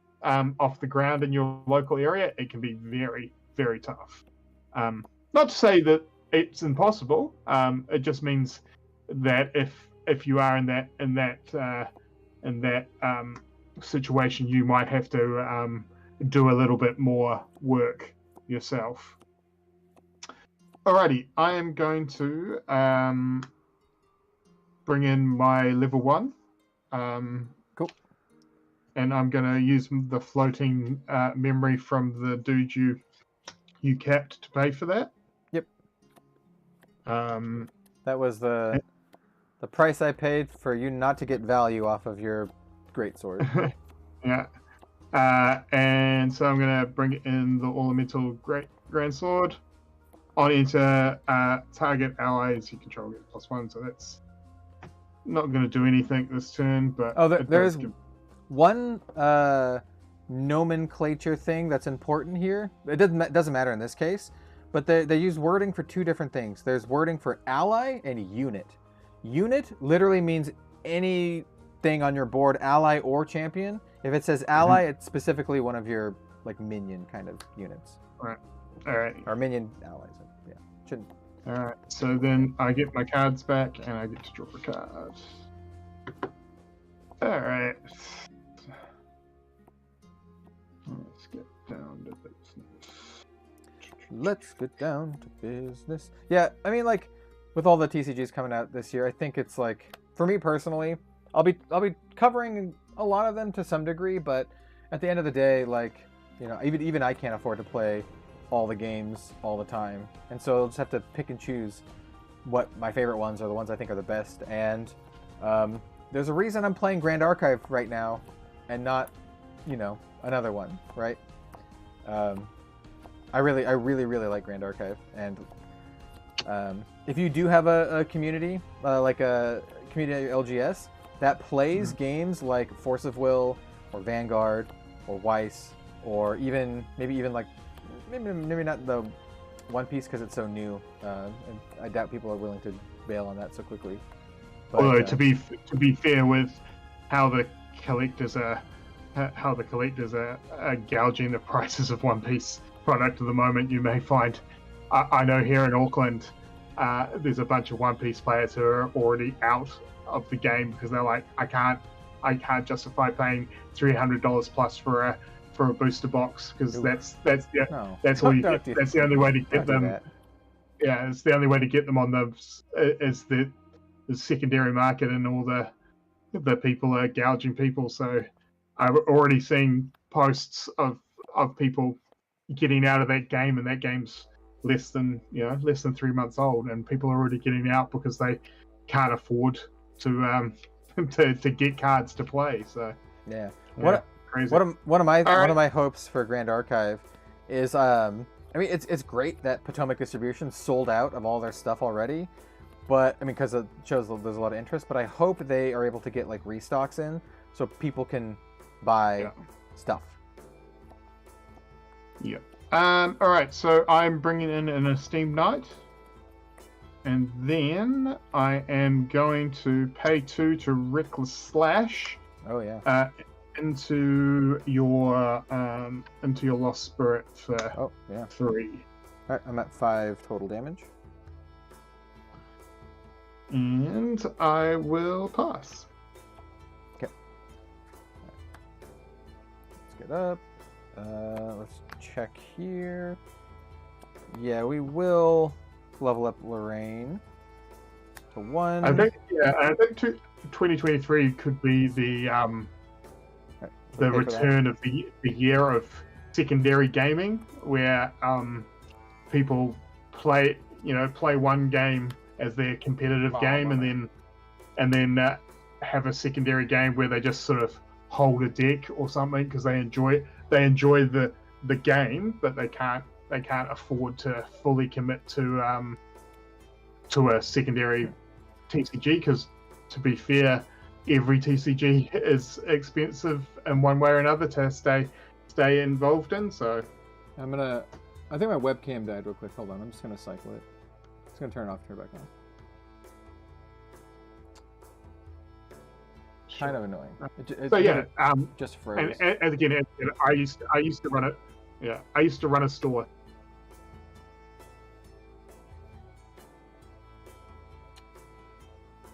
Oh, bother. People trying to find time to play all the games. Trying to find a night that they can play their secondary game and stuff like that. So I think it's going to be very interesting. 2023 is going to be one of those years where I think there's going to be a lot of cards being played, a lot of different cards being played, and I don't be afraid. And again, that's the thing too, is don't be afraid that if you enjoy a game, just to have a deck to play it, right? Like there's nothing wrong with just having one deck that you enjoy playing, and you don't have to have all cards for all games to enjoy playing them. Okay, so just to catch everyone up,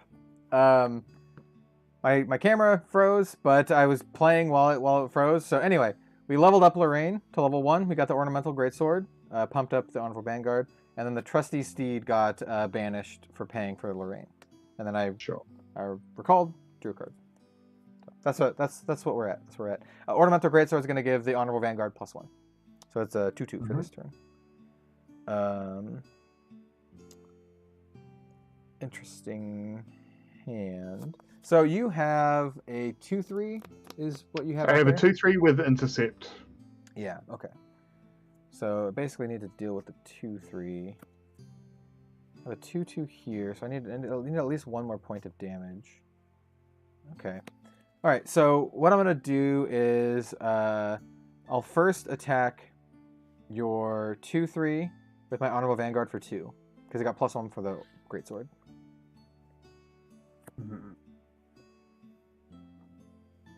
Pardon me. So here's actual gaming, where gaming comes in. Yeah. Do I kill your Honorable Vanguard, or I can wait for you to attack with your hero and then do the damage back on your hero? Well, it depends is my thought process. I also have cards in hand, so I could also Right. play a dude and then also attack into You it could. as well. Yeah. You could. There is a lot of value for me. This is, from years of playing other games like this. There's value for me not playing anything first and just doing this attack. So you have very little information on what I intend to do. Yeah.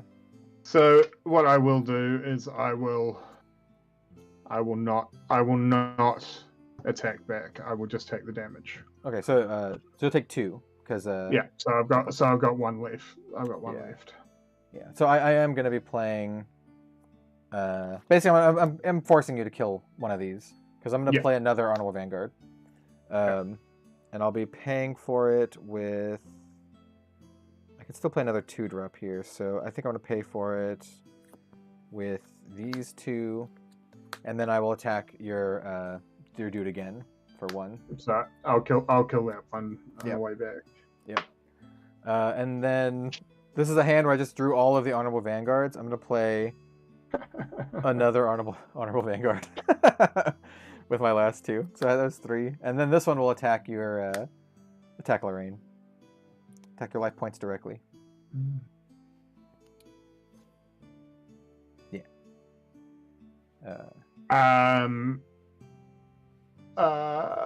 Where did I get the Kyle asked where I got the demo deck. Unfortunately, I didn't get it from an Auckland store. Cal was nice enough to send this through as a Christmas present to me. So so I got it from Red Zone Rogue. I do believe though. I was talking to Matt Rogers, who owns Geek Culture, and I know that the card merchant stores are going to be doing Grand Archive. So Yeah. when those become available, I would imagine hitting up card merchant, either if you're in Auckland, either Takapuna or West City, and just asking them, and I'm sure once they have them, that they'll be happily trying to get those out and promoting it to the community.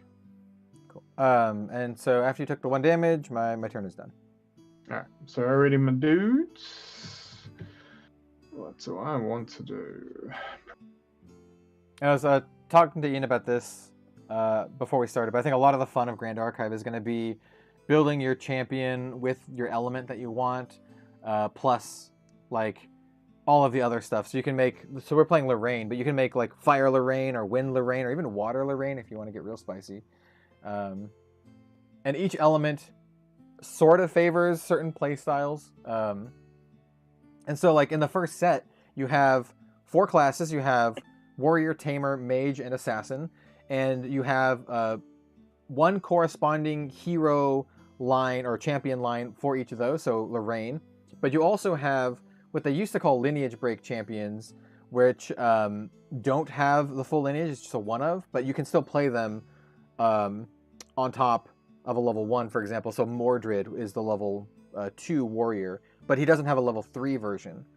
So if you do that, then I don't think you can level up him any further. But it's a path you can do. But my point is there's a ton of different options for like deck building, even just with the first set. So I think it's going to be really fun and interesting. Personally, I want to build a Fire Assassin deck to use our collaboration card, the Korhazi Courier, because 1, I think the card's really good, but 2, I mean, come on, I gotta play with my own card at least. But I also want to build Water Assassin because there's some really sweet Water Assassin cards. Is it Nia? She's awesome.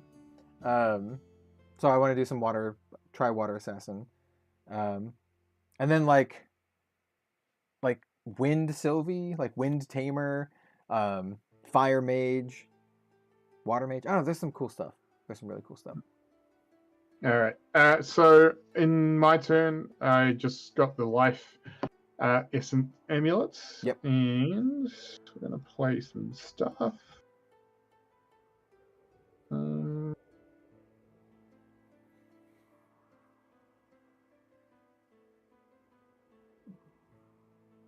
Gonna play out a Banner Knight for 2.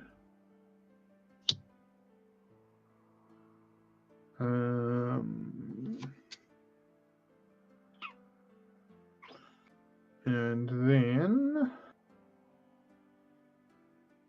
what?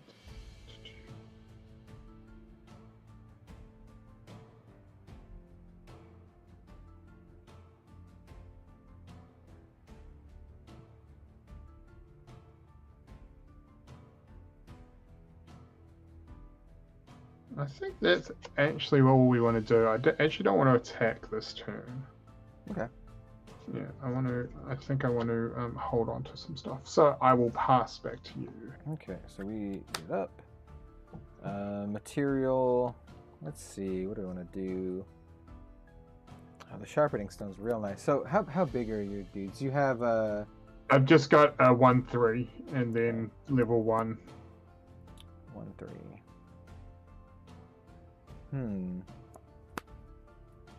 Sharpening stone's quite good. Quite good. Oh, it's such a But risky... yeah, Kyle. As I said, if you're based in Auckland, I definitely know card merchants will be getting into this, and because Geek Culture is the distributor, I'm sure a number of the other stores around town are. If you're not in Auckland, obviously there are card merchants through the country that will be having it. But contact your local store and tell them that you're interested in the game, because as I said, I do know that Geek Culture is bringing it in, and they're pretty excited about supporting it. So if they do get the demo decks and stuff, they will be trying to get them into people's hands so they can try them out and stuff. Yeah. Okay. So I think I know what my plan is. I am going to... It might be too early to do this. I know there's something to be said for holding back on something big like this, but I'm going to level up Lorraine to level 2. It'll cost 2 to play. I'm going to do 1 for the Honorable Vanguard that died last turn, and then 1 will be random from here. So I'll give these a good shuffle. I was hesitant to do this because the cards in here are like quite good. Really good. Yeah. But here we go. Ah, it's one of the better ones. Banner Knight. All right. Well. All right. So she goes up to level 2, and in doing so, until end of turn, her attacks get +2, and on kill, draw a card. And then Recollection, draw for turn. Oh well, then that will pretty good. One of the reasons I wanted to do this right now, by the way, is because of the Banner Knight that I had, but I had another Banner Knight. So we'll play this Banner Knight out. I think we want to down these 2 cards. So Banner Knight says class bonus level 2+, which Lorraine currently now is level 2+. Other allies and weapons I control get +1. So I will use Lorraine to kill your dude. So she'll be attacking with the Ornamental Greatsword for a total of 4 damage. So +2 from her effect and 2 for the Ornamental Greatsword on your dude right there. What I think I am going to do, because I believe I can do this, I'm going to play Inspiring Call, because it is a fast, so it can be played on your turn. Yes. So it's going to cost me... Oh, no, it's going to cost me 3. Because I take that back, because I can't pay for it.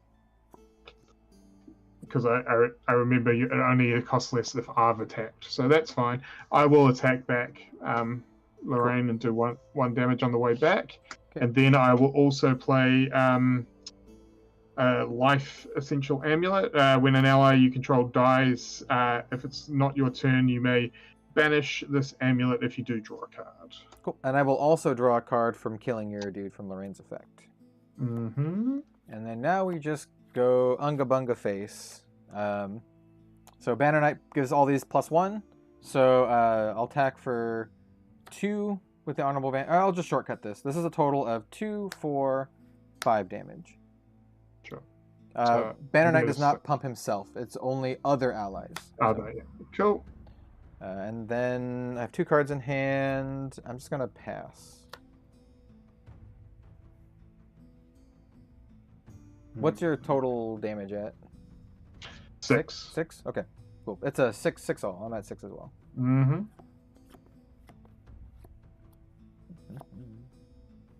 For those of you who want to play Grand Archive but can't find any demo decks or anything at your LGS, they do have print and play versions of all this stuff, by the way, including like other decks too, as well as like all of the cards in the first set. So, like if you just want to test out the game and play, you can do that.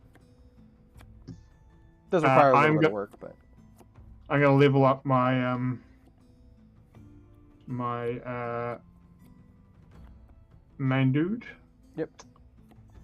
So I banished an Esteemed Knight and a Crusader. Nice. Draw for the turn.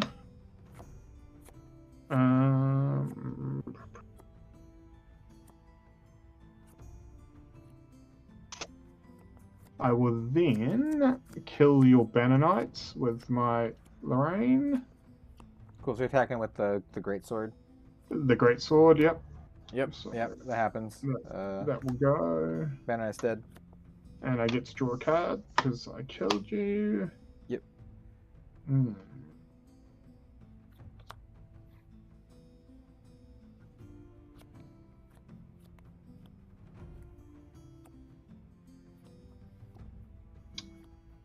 I'll then play a Steam Knight for 3.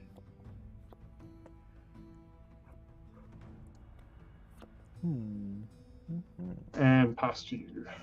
Okay, so let's get up. Let's see. I think this is what I have in my here. So I can play only just one. Ooh, okay. I think I want to. Vincent says, I wonder when if TCG, I'm guessing TCGP, which is TCG Player, will have a section for this game. So. Yes. I mean, they've been a lot quicker than they have been in past years, but it sounds like you have a little inside knowledge there, Cal, maybe? Yes. Not anything concrete, but I do know the one of the dudes who oversees like I don't know what you would call him, like content, I guess, just content on TCG Player, is a fan of Grand Archive. So one of the dudes who works at TCG Player is a fan of the game. So I would argue, I mean, like I would guess like at some point, right? Like I don't know how soon, but I think if Grand Archive takes off, which I really think it has the potential to, I think we'll see it. Generally, I would imagine not before it's actually released to the public. So like when the first non-Kickstarter product gets released to the public. But they have been quite a lot quicker picking up games in the last year or so. So yeah, for sure. What's the card limit? Yada yada yada. Okay, 60 card deck, 4 of any card, 1 of any card in your. Is that 60 as a firm 60, like in a Pokemon type thing where? Yes, I do believe so. Yeah. It might be at least 60, but all I know is that it's like minimum 60. Yeah, so 60 card deck, 4 of any card in the deck. Then in your material deck, I do believe it is 12 cards, and you cannot have more than 1 of the same card in your material deck. Yeah. Okay, so I liked my last turn so much that I want to do it again. I'll play another Banner Knight. just drew into it. So Banner Knight. I will bottom.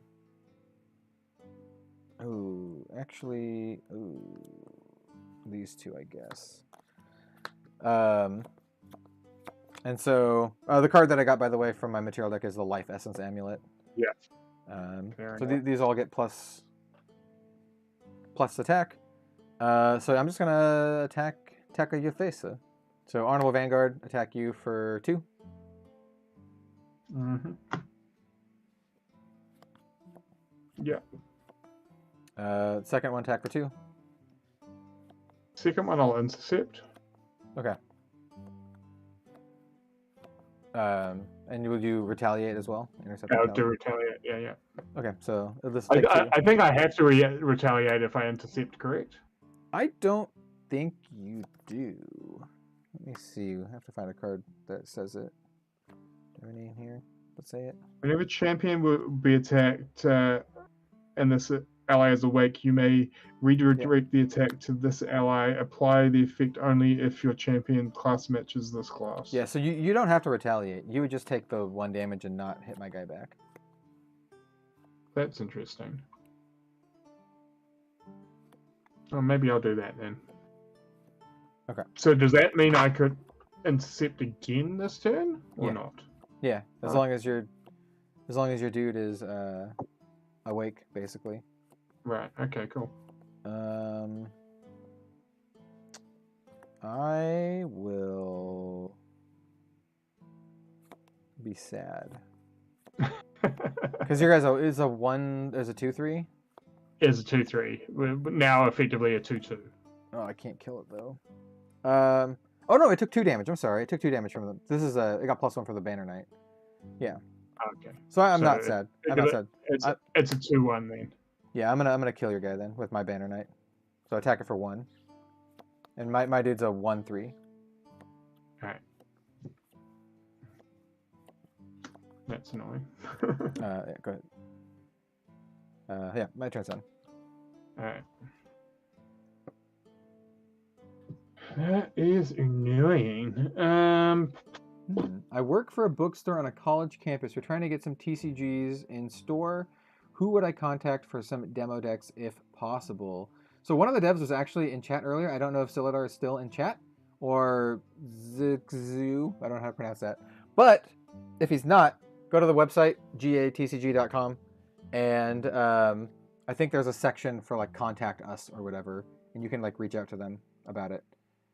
I know there at some point there were like some forms to fill out for demo decks specifically, but I don't know if it's still there. It's been a little while. So just go to the website. They have the contact us area. They're also pretty active on the Discord, their own Discord. So I'm sure if you like, the Discord is also on the website, gatcg.com. Yeah. All right. So I'm gonna pay for the Warriors longsword, paying 1. Nice. Discarding an inspiring call to pay for it. Drop.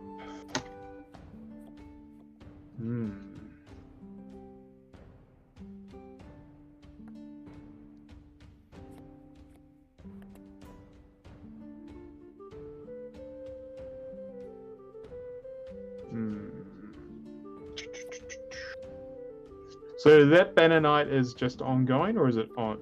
It is ongoing. It's like permanent, yeah. It says other allies and weapons you control get +1. I need to get rid of it. Yeah, it's a good one.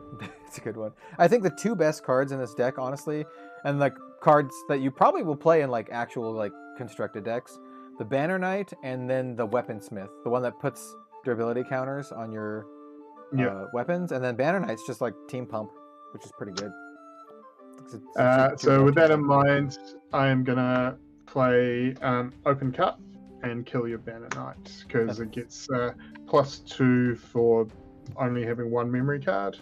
Cool. So Banner Knight will die. I will banish my Life Essence Amulet when it dies to draw a card. Sure. And don't have any other dudes I can play out, so I will end my turn. Okay. Awaken the Honorable Vanguards, some material. Let's see, what do we want to grab from here? Probably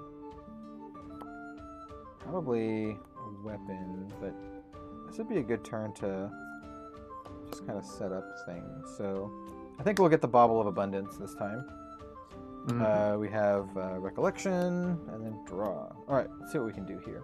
You have taken 8 damage, so you're not... That is correct. You're pretty far away from lethal here. But that's not going to stop me from throwing a bunch of stuff at you. It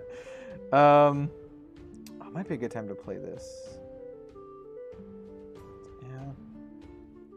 Yeah. So I basically... The math in this game for playing cards is really interesting. Because, like, you can... Any card is basically like a resource. But, like, a lot of the turn is like, you know, how many cards can I play effectively? What cards do I not want to risk down here? So with my hand, with 6 cards, I can basically play 2 2-drops if I wanted to. And anything more than that would just be 1. Up till one single 5-drop card. So since I kind of want to save some of this stuff for later, I think... Or I can crack my Bauble and play a 3-drop and a 2-drop. Alright, let's crack the Bauble. So we each draw a card.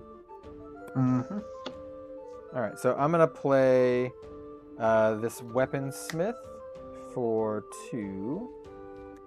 1, 2.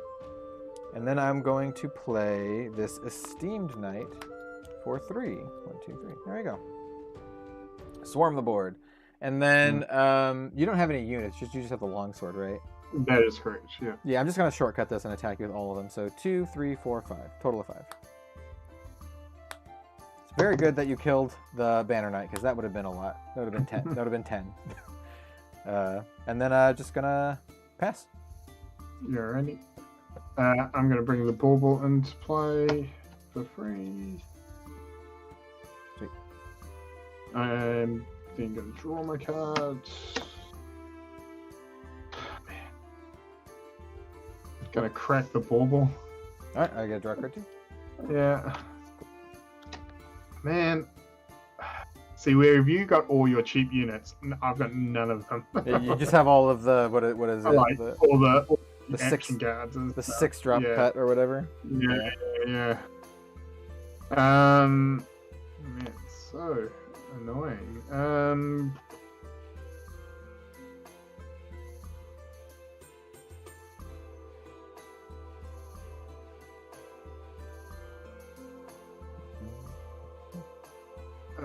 Also, that's a cool bookstore if you're trying to bring in some like TCGs and stuff.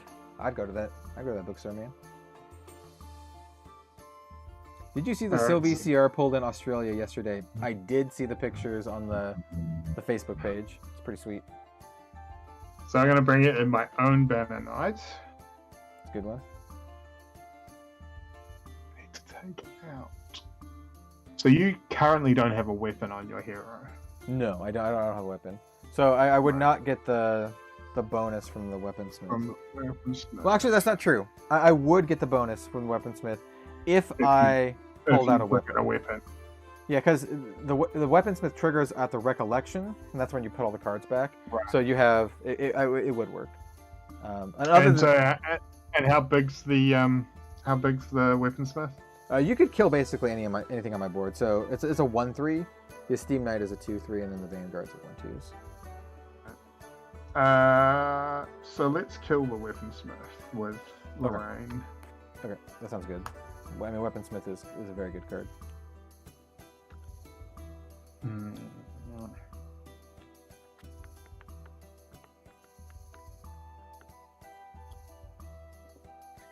I think lucky for you, bad for me. I have 2 Banner Knights in my graveyard already, and I think I've banished one of them. Yeah, I did. So I've burned through 3. I don't remember if there's 3 or 4 in the demo deck, but a lot of them are gone through already.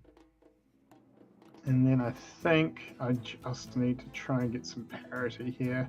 So I'm going to pay 3 to bring out a Crusader Rested. Okay. Yeah, that's a good one. All right. Over to you. All right. Stand up. Let's see what we want to pull out of here. I think now... The thing is, at some point, I'm going to get that, like, I'm going to get a bunch of these cheap dudes, right? All come up at once in my drawer. All right. I think we're going to grab the Warrior's Longsword. So that is going to require me to banish 1. I don't think I have any floating. I do not have any floating. Okay. So yeah, I'll have to shuffle these up. Do 1. I know there's some pretty good stuff in here, so we'll see.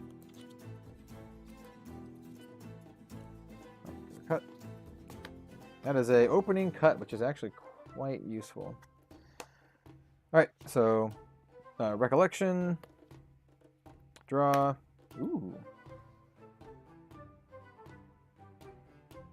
Ooh, okay.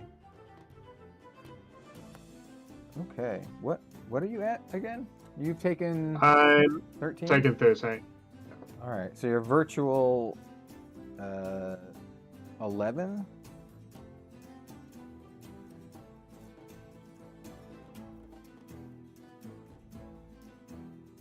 Okay.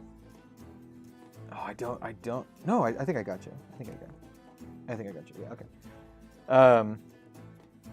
Yeah. Okay. So we're gonna start off by playing. Wait, no.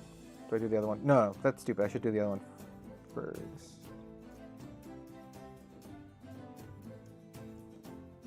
Yes. Because I require 3 and then 1. Yeah, okay. So I'm going to start off by attacking...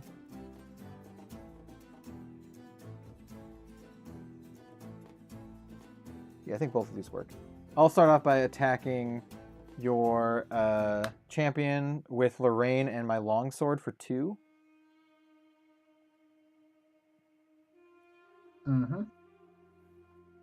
And then I'm going to play this Esteemed Knight for 3.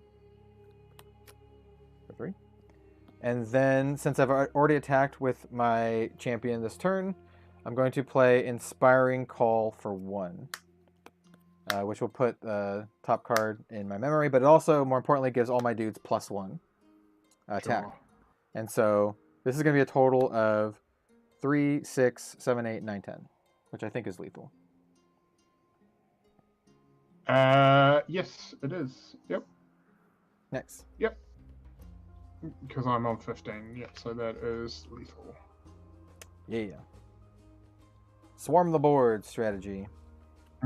Yeah, just this is the problem sometimes with demo decks, like all my cheap dudes were at the bottom of the deck, so yeah. If you get stuck with like the 4 drops and the 5 drops, yeah, so I had all like the six drop attacks and the 4 drop dudes that make your other dudes bigger, so there's no point in bringing them out if there's no other dudes to make bigger. So yeah, is what it is. And that's the thing that you get. This is sometimes the problem with demo decks is that you get a vibe for the game. Like this is a perfect example of you got all your little dudes early so you could swarm the board, and I just couldn't deal with it because I was always just behind. Because yeah, it's good. It's interesting. Yeah. Yeah. I mean, it's a demo deck, but you might have had a better, different experience if you play. I've played like a handful of times already, but if you played with someone who also hasn't played before, yeah. Yeah. Other than that, what'd you think about it? Yeah, it's cool. It's cool. I like the I see similarities to Force of Will, with obviously the side deck not quite the same, but having a resource that is not random. It's interesting. I think there's a lot of game design here that I really, really like. Like, I would never make a game today that you have a separate resource in the main deck. I think it's just not good game design. How like Magic has like lands or whatever. I was about to say, did you want to get one more game in, or we can do it one more time? Yeah. We just had Aaron come in. He's like, oh no, did I catch the end? You did catch the end of one game. That was our second game. We will play one more because again, this is the first time I've ever played the game, whereas Kellen's played before. So yeah, I have a couple of videos on the channel playing with the developers, and then I played just a bunch with the Lorraine and Rye decks with my partner Robin. Yeah. All right. You can go first this time. Sweet. And like the decks do get like, I mean, these are like the most base level. They get much more complicated.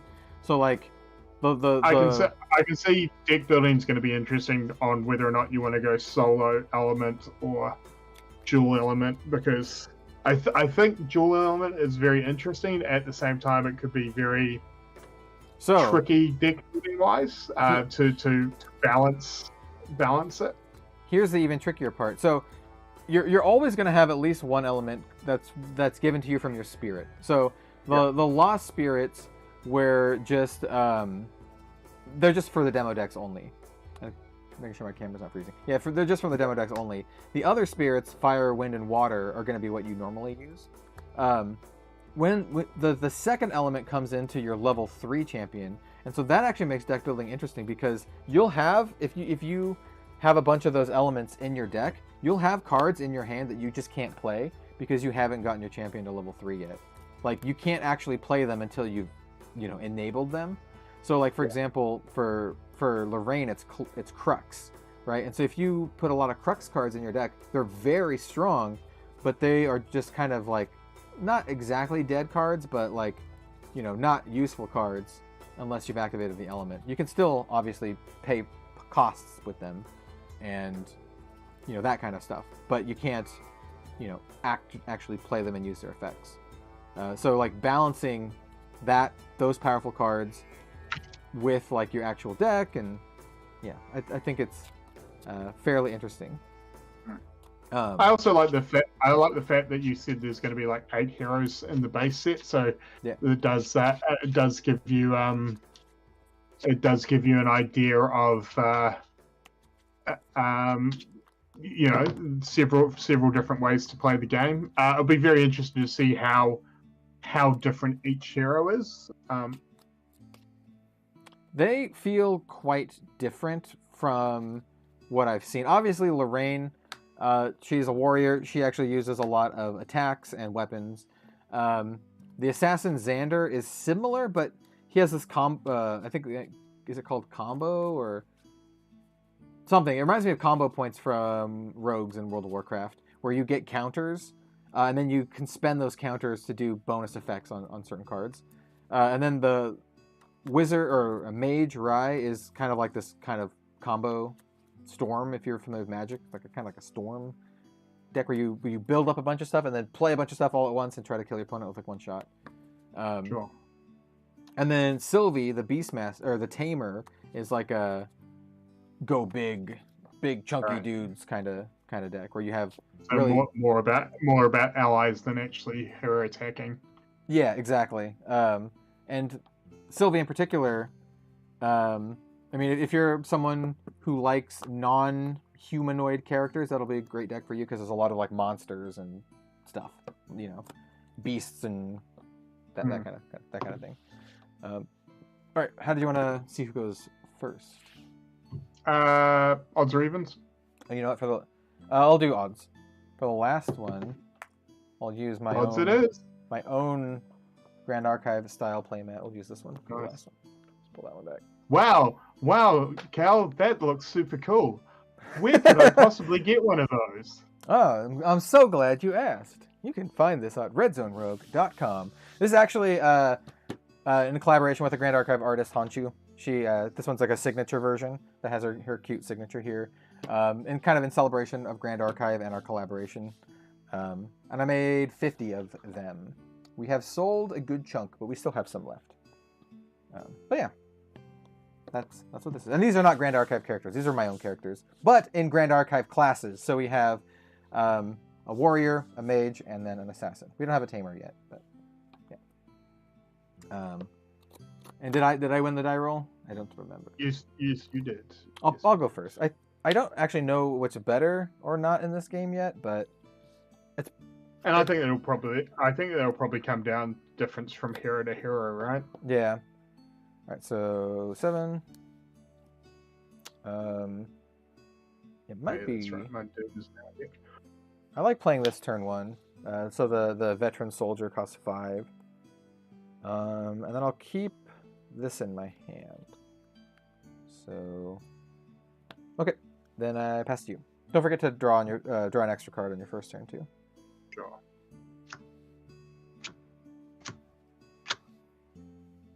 So I should draw to 8? Is it what you're saying? Yeah, you'll total of 8. Kyle says Sylvie giving intercept sounds interesting. Yeah, you can use your beasts as shields. So unlike the last game where I was able just to go total face on Iain, if he was Sylvie or something like that, giving all of his beasts or some beasts intercept, I wouldn't have been able to do that.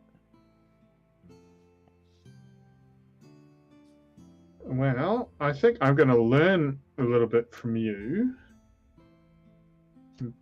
Pay 2 to reckless / your veteran. All right, so that's a 3 attack. 3, yeah. I'll retaliate, so 2 back to you. Sure. And then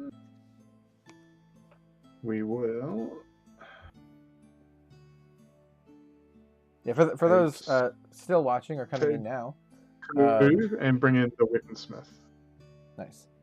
I do plan on doing more Grand Archive streams this year. I want to stream with the starter decks and do like some starter deck matches. I think that could be a lot of fun, as well as like, you know, box openings and all that kind of stuff. Then maybe even play with like actual constructed decks. Cool. Is it my go? It is your go. All right. So let's see.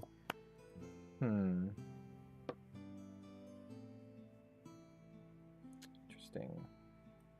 Yeah, one of the things here is like it's almost always good to level up because it also enables your class. So all of your cards that have class bonus that, you know, actually would work. So yeah, I'll do this. So Lorraine, I will not get value. Oh, hang on.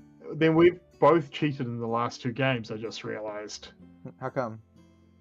Because Reckless / is a warrior sword. No, that still works.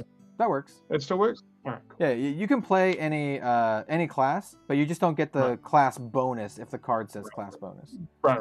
Okay, cool. Yeah, so like this Ornamental Greatsword has class bonus on enter, an ally you control gets +1 till end of turn. So if I just did this, I wouldn't get it. So anyway, so yeah, I'll level her up, and I'll pay for it with the Veteran Soldier for the floating memory. So at least get some value out of my first turn. Recollect, draw. And so you have a Banner Knight? Weaponsmith. Weaponsmith. A 1/3 Weaponsmith. Alright, so they're both 1/3s. So this is one of those situations where I wish I had some of those attacks, and instead I have all of the dudes. So I might be able to kill. I can kill your guy, but it's gonna eat my entire turn.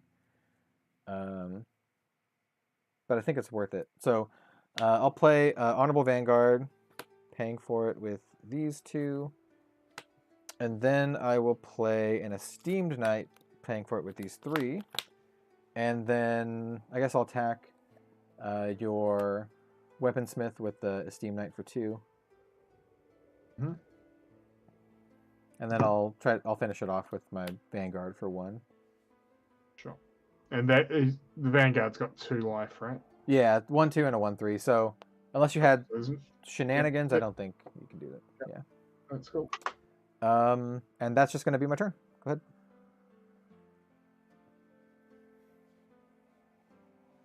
The first couple games are pretty slow because, you know, I'm just learning. Ian's learning to play, and you know, obviously hasn't read any of the cards before. So the more we play, the faster it'll be. Yeah. So I will level up and bring in the Great Sword, and I have to pay 1 for my level 1. So randomly, it's an Inspiring Call. I'm going to randomly discard it. And then I'll draw. And what are we doing here?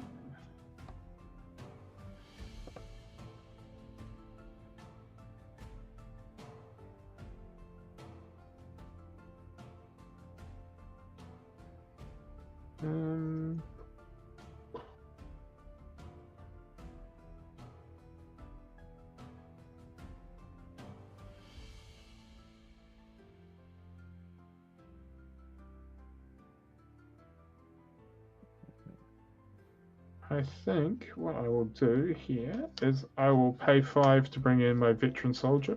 Okay, cool. 5. Yeah, I actually really like this card. I don't think it'll be played in, you know, outside of limited and the demo decks, but it's a 2/3, so it's kind of annoying enough that your opponent will want to kill it, but you still get value out of them killing it because it has floating memory. Sure. So I'm going to attack your hero. Yep, I'll take 2. For 2. Taking 2. And I will pass. All right, get up. Let's see, I don't think we level up to 2 here. Because the other thing about it that's quite good, at least in the demo deck, is that it's going to take 2 minions to kill it, or an attack card to kill it. Yep. Or like some sort of buff or something. Yeah. Like. Yeah. Yeah, because like I'm eyeing the sharpening stone here, but it's not enough to single-handedly kill it with my greatsword. Yeah. Because it's only 2, so it'd have to be greatsword plus Vanguard to do that. Mm. Which I might still do because it draws me a card. Yeah, I think I'm gonna go for that route. So we'll play the sharpened stone. It does require cost 1 to play. This card's sweet. I will probably be playing this in my assassin deck probably. It just says up to 1 target sword or dagger weapon I control gets +1 until end of turn and then draw a card. Mm-hmm. So that seems pretty cool. So we'll banish. Oh, bro, that's a banner night.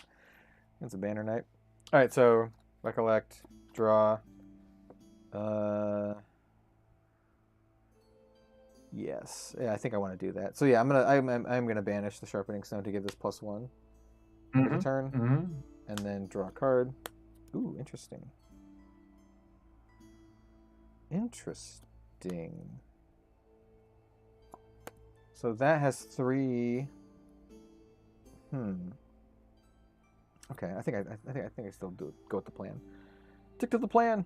So I will attack with.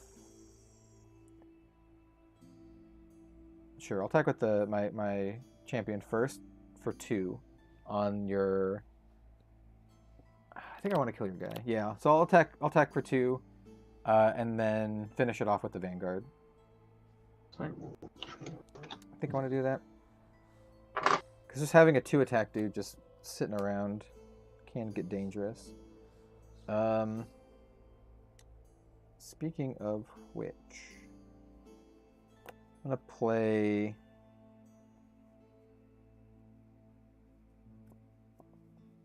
I think it's a good time to play it right now. I'll play a Crusader of Asa. This is the one that comes into play rested, and it's a 2/4, which is just enough to be annoying, I think. Actually, I want to keep this card. Yeah, so it costs 3 to play. And I will attack you for 2 with the Esteem Knight. And then I'll be done. Go ahead. Sure.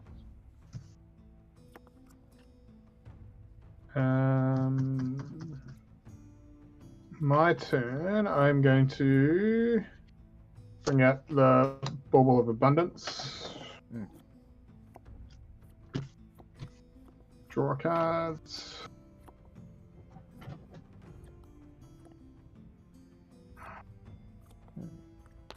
Interesting.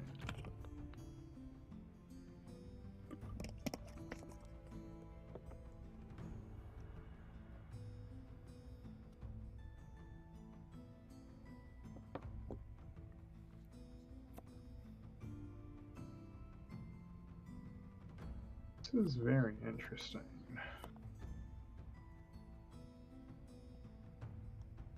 I really think they did a great job with these demo decks, putting them together. I think they feel decent enough to play. It doesn't feel like a slog, but while also giving you like a good amount of play between the two. They're pretty good. So I bring out Honorable Vanguards. I'm then going to banish my Bauble to draw a card. So we both draw a card. Cool. Draw a card. That's interesting. So Mora says, are these demo decks? Yes, these are the demo decks. Once I get my hands on some actual like starter decks and whatnot, we'll be playing with those as well. But I figured this would be a good like first Grand Archive stream, playing with the demo decks and teaching Iain here how to play Grand Archive. So if you want to watch from the beginning, we kind of go through all of the motions on learning how to play. I'm going to bring out a Banner Knight. Ooh, okay. Doesn't get the +1 yet, though. Doesn't get the +1 just yet. And I am then going to end my turn. Okay. Okay, I think we I'm going to make you make decisions. I think I'm going to try something bold here, so we'll see. Yeah. Yep. Okay, so what I'm going to do is, it's a little risky. It's a little risky, but I'm going to do it anyway. We're going to level up Lorraine, which is going to eat 2 of my cards. 2 out of the 3 cards here. So All right, so we got Esteem Knight and bummer. That's the one I wanted to keep. So Esteem Knight and Inspiring Call. That's what we're hoping to get rid of. Recollect. I kept one pumper in hand, so I still have one. So until end of turn, her attacks get +2 and on kill draw a card. Unfortunately, I don't have a weapon to make use of that. But what I do have is her at level 2, which makes all my dudes bigger when I play this Banner Knight. So I'm gonna play the Banner Knight. We're gonna pay for that with this one and this one. Okay, so you have on your field, is that you have the Ornamental Greatsword, right? It's like Banner Knight, Honorable Vanguard, Ornamental Greatsword. Okay. So I'm going to have my Esteemed Knight attack for 3 into your Banner Knight. It's a 3/3 for this turn because I'll get +1 for Banner Knight. Sure.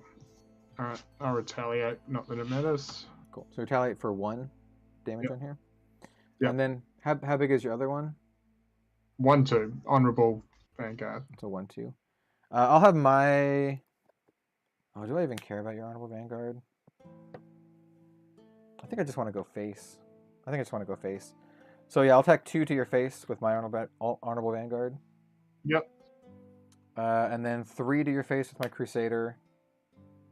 Yep. And then 1 with my Banner Knight. Yep. And then I will pass the turn. You're at you've taken 10 damage now? 10 damage. Yep. Do I know how expensive the starter decks will be? Potomac Distribution, before they were bought out, or before they sold out, they had 3 starter decks for $38. So I would guess around $12-ish each. Alrighty. I am going to level up, and I'm going to use my Veteran Soldier floating memory to pay for that. Yep, sounds good. I'll then grab these. I'll draw a card. And I will pay 2 to bring out my Banner Knight. Yep. Yeah, he did. So your Lorraine with your sword can attack for 2, 3, 4. Ooh, that's 4, gross. yeah. 4, yeah. That's not good. And What do I think of Merlin Memories Thief? I'm the one who spoiled that card. I have the video here on the channel, so I like it. The art is also awesome. It's an interesting card. It's a really interesting card. I'm going to pay 2 to bring out another Honorable Vanguard. Okay. Yeah.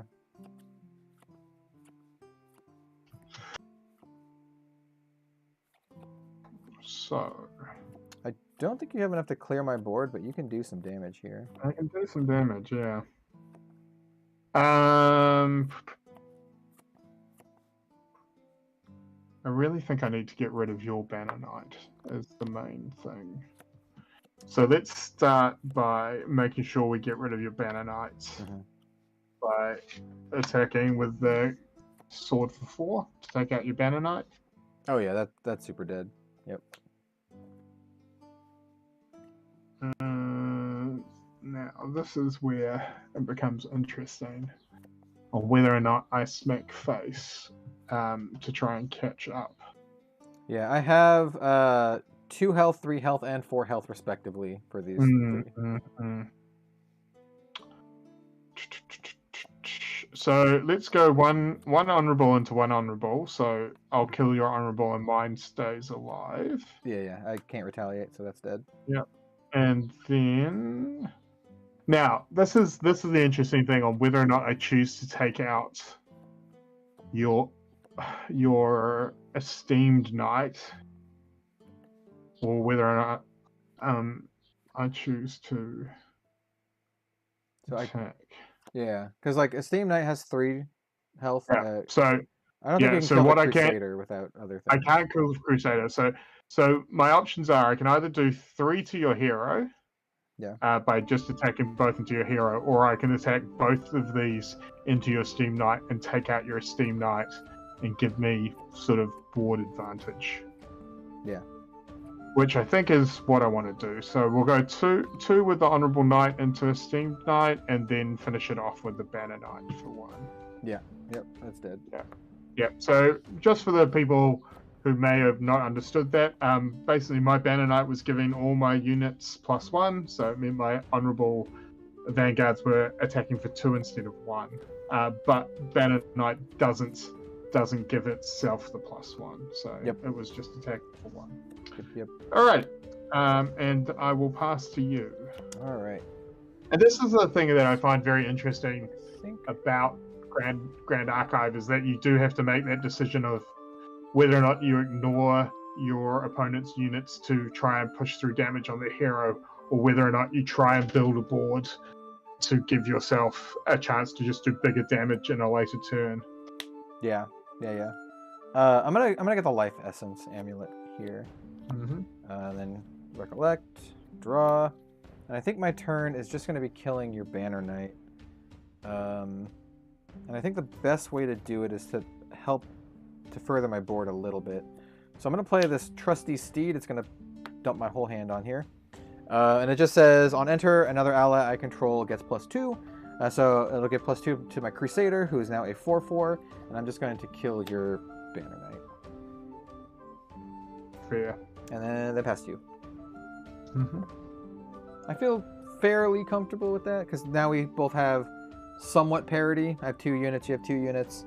I have payoff for you killing my unit, and we have almost the same hand size, so yeah, I think I like that.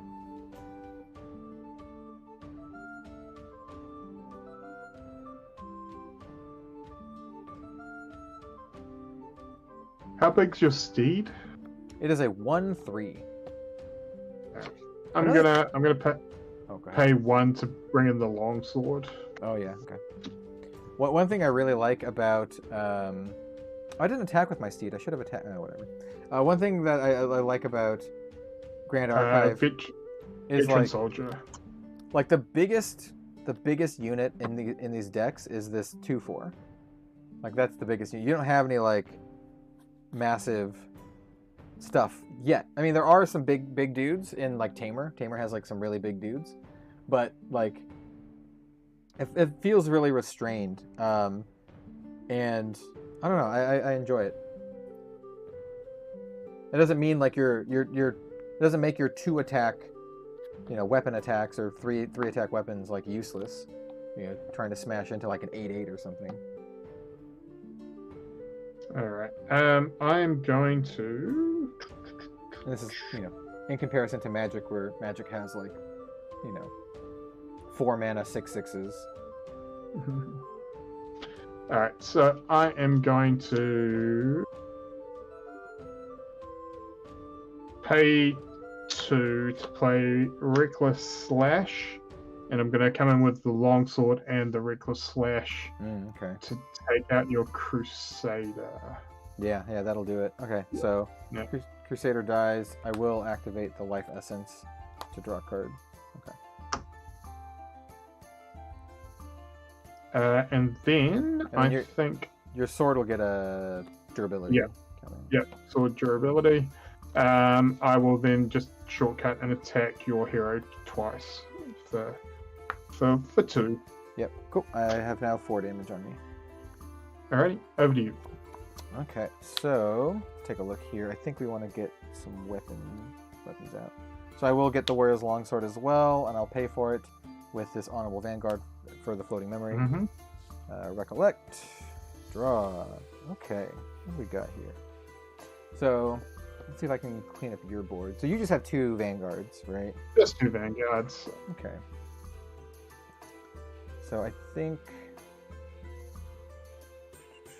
don't think I can do both, unfortunately. But that's well, we can deal with that. Okay. So I think the best thing to do here is just to drop this big one. So I'll play a Veteran Soldier for all 5 here. Mm-hmm. And I'll have the veteran soldier kill one of your vanguards, coming in for 2. And then Lorraine herself will kill another one with just the warrior's longsword. It'll get a durability. And then my steed will hoof you for 1. Which I should have done last turn, but whatever. Mm-hmm. And that's it. Go ahead. Alrighty. I think I'm going to pay 1 with my Vanguard to bring in the sharpened stone. And draw.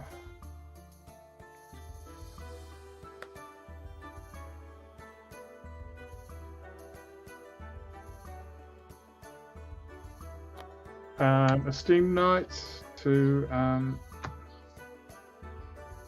come in, and then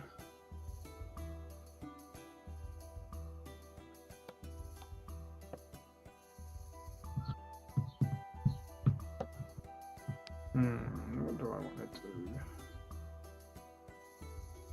So your horse doesn't do anything now, it's just only on enter, right? Yeah, it's just a 1/3. And how much does a veteran attack for? It is a 2/3. 2/3.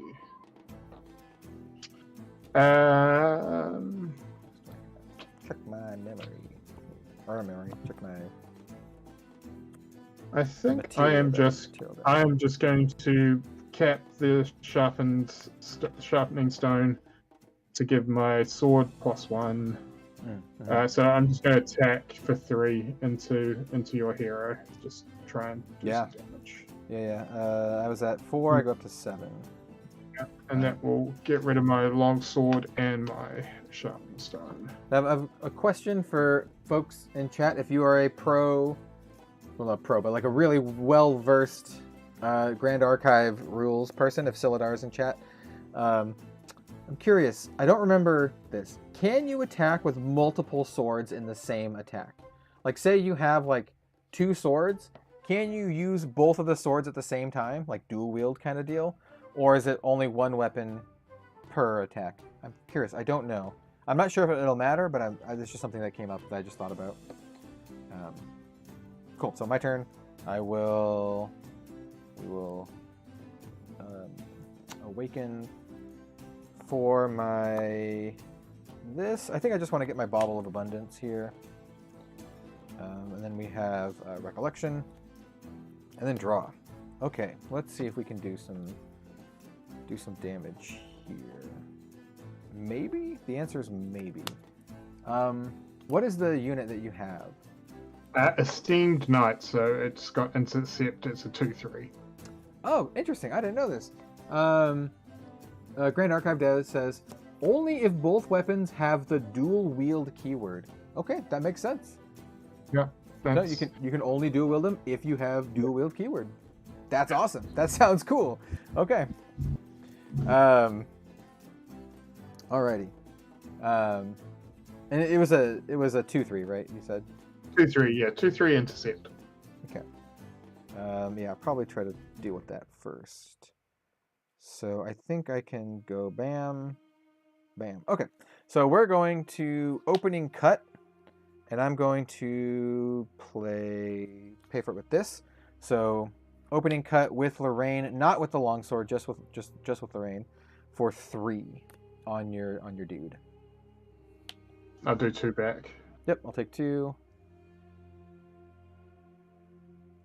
I'm currently at 9. I would like to then play this Esteemed Knight with the rest of the cards in my hand. And then I will shortcut the damage to 5 here. Attack you for 5. Mm-hmm. One with the horse, 2 soldier, 2 knight. Sure. And then that'll be it. Alright, my turn. I'm going to banish the Honorable Vanguard to pay for the Seer Sword. Sweet.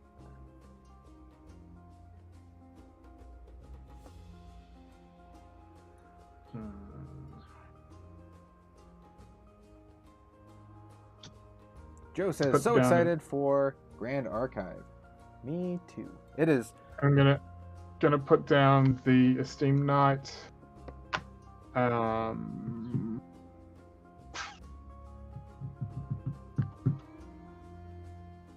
Just attack face. Yeah. How much face? For 2. 2? Yep. I'm now at 11 damage. And then also attack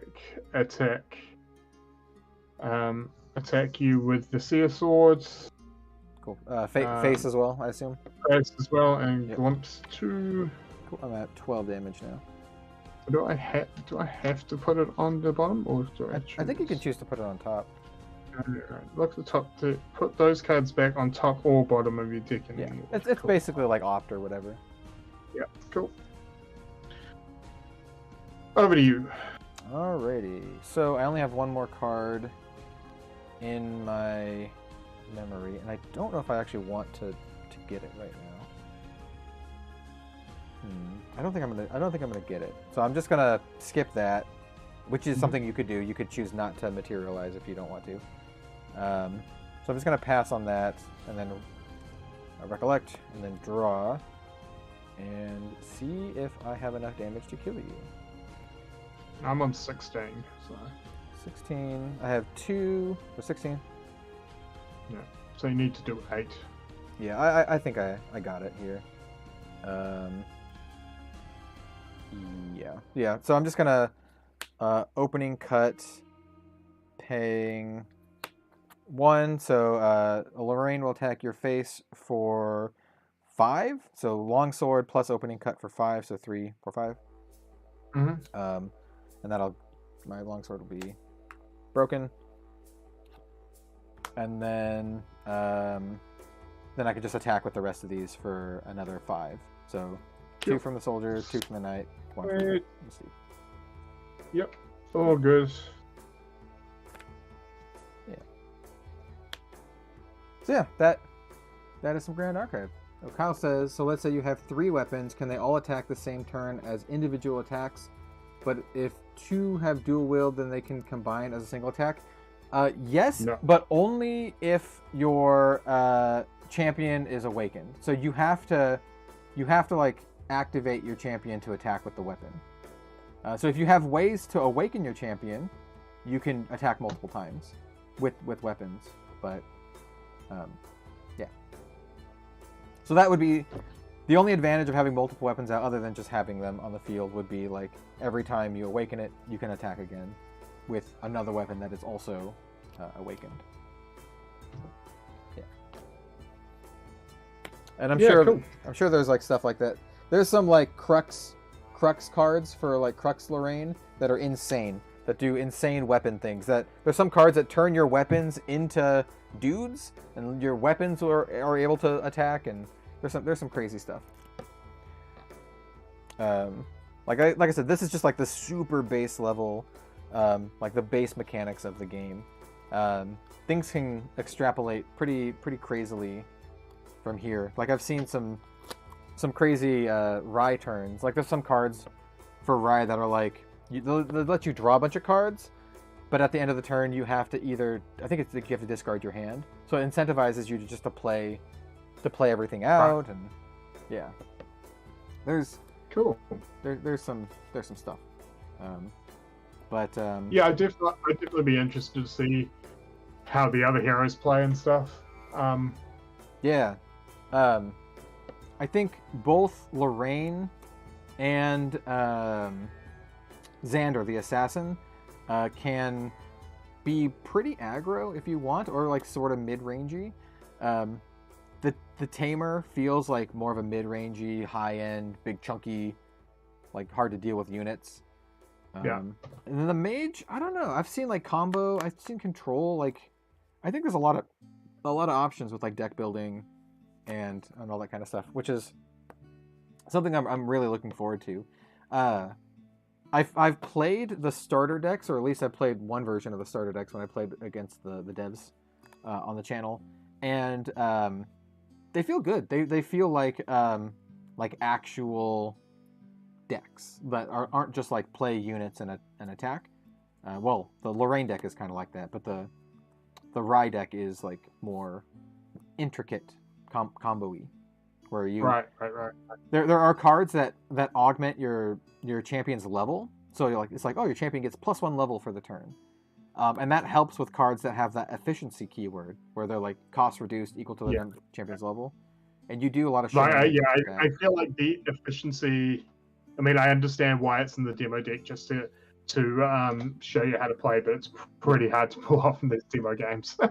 Yeah, it's at cheapest it's a 4 cost in this. Yeah. It's pretty strong. It's a good finisher for this. Like, it's a 4 cost that does 5 damage.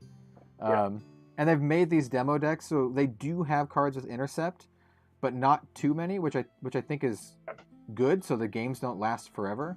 Like, because you're playing with like super, for the most part, not super powerful cards. Yeah. But there's some cool stuff in here. Like I said, like the Banner Knight and Weaponsmith, I think are like actually just legit. And the game is built to be able to be played limited. So draft, I think, is their focus, but you could possibly play this sealed. I think they were saying you just need a whole bunch of packs to do it. It's more meant to be played draft than sealed, and that's because of how it works out. And when you draft, you do draft your champions, I'm pretty sure. So do we know pack breakdown? Is there a level hero in every is there a hero slot in every booster pack, or are they I think random? I think so. So I think there is a champion in every booster pack. The champions are common rarity, so that but you do have the chance to get like the fancy collector rare version of them. But for the most part, they're common rarity. What I'm saying is for drafting, is there one spot in each booster pack that is in fact a hero? I think so. I think that's what they said. I asked them in the last interview that I had with them on the channel, but that was a little while ago. I'm pretty sure there is. Michael says yes. Yeah, I'm pretty sure there is. And how many cards per booster? I want to say 15. Okay, cool. I want to say 15. I know they put this information up somewhere. I'm trying to find where it is. Let's see, articles. Matt Polity event. Here we go. Maybe this helps. Dawn of Ashes Altar Edition. There are 275 functional cards in the first set. That's pretty sweet. That's huge. That's a robust. To be fair, you kind of need that many if you're running with 8 heroes, right? Yeah. So basically, there are 12 mainline champion cards. And so what they mean by mainline, so there's technically 4 mainline champions and then 2 like alternate champions. So that makes the 8. So there's Lorraine the Warrior, Rye the Mage, Sylvie the Tamer, and then Xander the Assassin. And then they all have level 2 versions as well. And then they all have level 3 versions, and then they have another level 3 version that might be starter deck only. And then there's the other 4 whatchamacallits. The other 4 they don't call them lineage break anymore. They're just the other 4 ones. I'm not sure where it shows the. And that was what you were saying, is that at some point you can actually put a different character on one level. Yeah, you can actually, if you're insane, you can actually change class.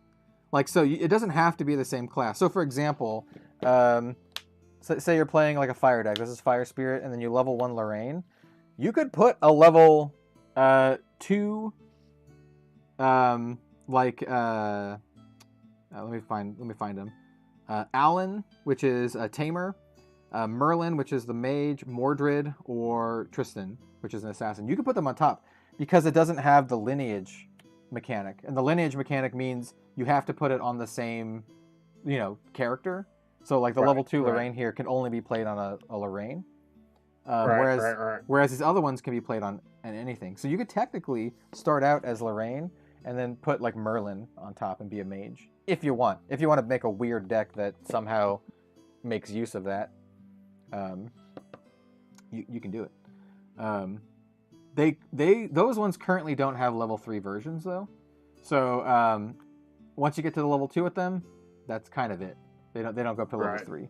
And the level 3 is like decently relevant, right? Like the health goes up quite a bit. So like the rain here, well, not that much, but it goes from 24 to 28. Right. Plus like extra abilities and that kind of stuff. We didn't see it here, but there are some champions that have inherited effects. And the inherited effects mean that they still are in effect once you level them up higher. So like, So like Rye, for example, has like an inherited effect. So his level 3 version still keeps it.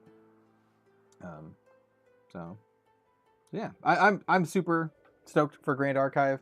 I'm really excited to dive in and play more and build decks.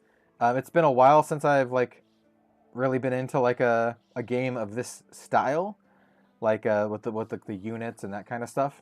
Outside of like I play Runeterra every now and then, and Shadowverse. But you know, ever since playing a lot of Flesh and Blood, a lot of the other games don't really have these mechanics that I'm very much used to. So yeah, I'm really looking forward to it. So if you are also looking forward to it, I will have more Grand Archive stuff here on the channel. Everything from box openings to decks, and hopefully a lot more gameplay, because I've had a lot of fun playing this. What are your overall thoughts, Iain? Interesting. Like as I said, I definitely get that Force of Will vibe from it. I didn't play a huge amount of Force of Will. I know you were big into it. It's yourself being similar-ish. Yeah. Like there's vibes to it. Like I see what you're saying about the World of Warcraft esque mechanics as well. Yeah, where you just play you can play any card down as like as a resource. But where these ones actually like come back to your hand. And I'll be very interested to see if there's any mechanics in cards that are like, if this was banished to pay for a memory card to do X, and that will be a very interesting mechanic to play around with in the future, which is kind of cool. I know. I know Crux Lorraine. Not what you're saying, but well, maybe actually. I know Crux Lorraine affects the banish area. Yeah. Like I know she's like gets +1 attack for every weapon in your banish or whatever. Like I mean, as I said, it's interesting that there's sort of 3 zones that cards could have effects in, and that do different things. So that's kind of cool. I again, as you said, it's been a while since I've played a game that has unit based deck building as opposed to sort of one-on-one attack things. Although I mean, effectively, we did for a very short period of time. We played a bit of MetaZoo that had that. But it was a bit different again. I'll tell you, it's like night and day in my opinion. Like the gameplay. Yeah. I mean, I appreciate, as we were saying, like in this year of 2023, I appreciate not having a mana based gaming system. Like I feel like if you're still doing mana based gaming systems, your game's already at a disadvantage, because no matter how fixed you think your game is, if your game can still if you can still win and lose games on mana flood / mana screw, it's a feel bad in this day and age of I think card games, there's enough ways to not have to deal with mana in that way. I really don't think your game a game should be doing that in 2023. Oh, So yeah. that's a plus. I That's think a plus for this. not only that, I would say I think Richard Garfield, the creator of that system, would agree with you. Like, I think he would agree that it's an antiquated system. So, yeah. Actually really, the more I think about it, I really do like the resource system, because a lot of other games like the World of Warcraft trading card game, you play the card face down as a resource and it stays there, and then you could use it to tap it or whatever. Where this one, like, there's a lot of risk and reward here, and cards that you play down as kind of your resource for the turn, you potentially get back, so you can still set up for like future turns, and it's reminds me sort of Flesh and Blood in that, like, all the cards are relevant. Like, you still have the potential to play them unless you get unlucky and then you get a banish. But that's part of the risk, right? I'll be interested to see, like, aesthetically. I'm not 100% sold on this aesthetic. I know this is more your vibe than mine, which is fine. So for me, I need to sort of see the rest of the set and see if there's a class or a hero that speaks to me. It's funny.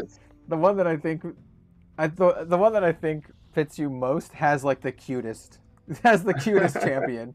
It would be the tamer, the beast tamer that has all these big monsters and like wolves and like just these big beasts. But like the hero's like this cute little character. It's like a fan favorite. I mean, everyone loves Sylvie.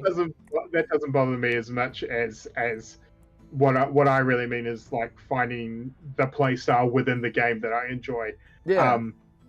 I think that's the main thing. For me. I will say they already have, I think 4 more classes that they're going to be doing that correspond to the typical fantasy tropes. So there is a hunter ranger style, like an archer.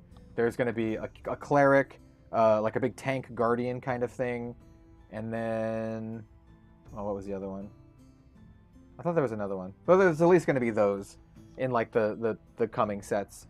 And aesthetically, it's always going to be anime, I think.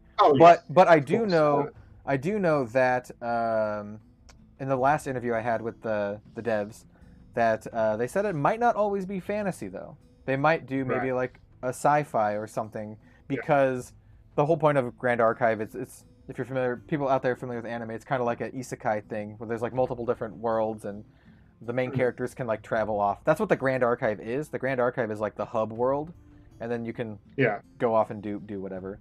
I mean, and that could be very interesting in itself. The other thing for me, I guess, for any card game that I get into nowadays is how well it's supported in sort of OP and and store play and stuff like that.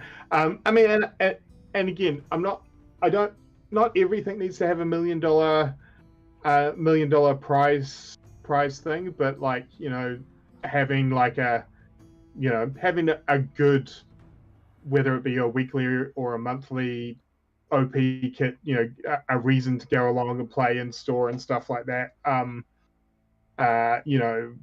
Whether it be, as I said, whether it be weekly like an armory or a hobby league, or whether it's like a monthly store events and stuff like that. And